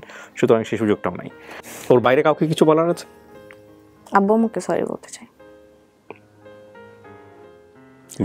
ভাইয়া প্রচুর ভালোবাসি ভাইয়াকে, ভয় পাই, ভালোবাসি যতটা তার থেকে বেশি ভয় পাই। আজকে 6 বছর ভাই আমার সাথে কথা বলে না, 6 বছর ভাই আমার সাথে কথা বলে না, খুব পেইন হয়। ঢাকায় আসছি, 7 মাস ধরে আসি আমি, একদিনও দেখা করে নাই, ভুল করে একবার কল দেয় নাই আমার, জানি আমার দোষ। হ্যাঁ, ঈদে গেছি, রোজা কুরবানি ঈদে বাসায় গেছি, একবার আমার দিকে তাকাও দেখে নাই। ভাইয়াকে সরি বলতে চাই, আব্বু আম্মুকে সরি বলতে চাই, অনেক পেইন দিছে, আর পেইন দিব। আমি নিজের লাইফ গোছানোর চেষ্টায় আছি। আমার থেকে এরকম ভুল আর কখনো রিপিট হবে না। প্রিয় দর্শক এবং শ্রোতা, এই গল্পটা শেষ হোক এখানেই। আমি আবারও বলছি, ওনাকে আপনারা জাজ করবেন না, তবে এটা ঠিক যে যে তার নিজের ভুলগুলো বুঝতে পারে সেটা তার জীবনে অ্যাসেট হয়ে যায়। ও 20 বছরের জীবনে যে অভিজ্ঞতার মধ্য দিয়ে গেছে সেইটাকে যদি সে রিয়েলাইজ করে সামনের জীবনটাকে সুন্দর করার চেষ্টা করে তাহলে ডেফিনেটলি ওর জীবনটা সুন্দর হবে, এটা হচ্ছে বিষয়। আর একই সাথে ও আজকে এসে ও যাদেরকে সতর্ক করে গেল, বিশেষ করে এই যেসব ছেলেমেয়েরা অধিক বেশি ইমোশনাল হয়ে জীবনে এইসব ডিসিশন নিয়ে লেখাপড়া খারাপ করে ফেলে, ক্যারিয়ারটা খারাপ করে ফেলে, তাদের জন্য আজকের এই গল্পটাতে অনেক অনেক শিক্ষণীয় বিষয় আছে। থ্যাংক ইউ রাফিয়া, দোয়া করি আমরা, এবং আপনি যেই সাহসটা নিয়ে, যেই সৎ মনোবাসনা নিয়ে এখানে এসেছেন, ভবিষ্যতের জীবনটা সুন্দর করবেন, সেটার জন্য অফুরন্ত শুভকামনা থাকছে। ধন্যবাদ ভাইয়া। শেষ করছি আজকের মতো। আসসালামু আলাইকুম।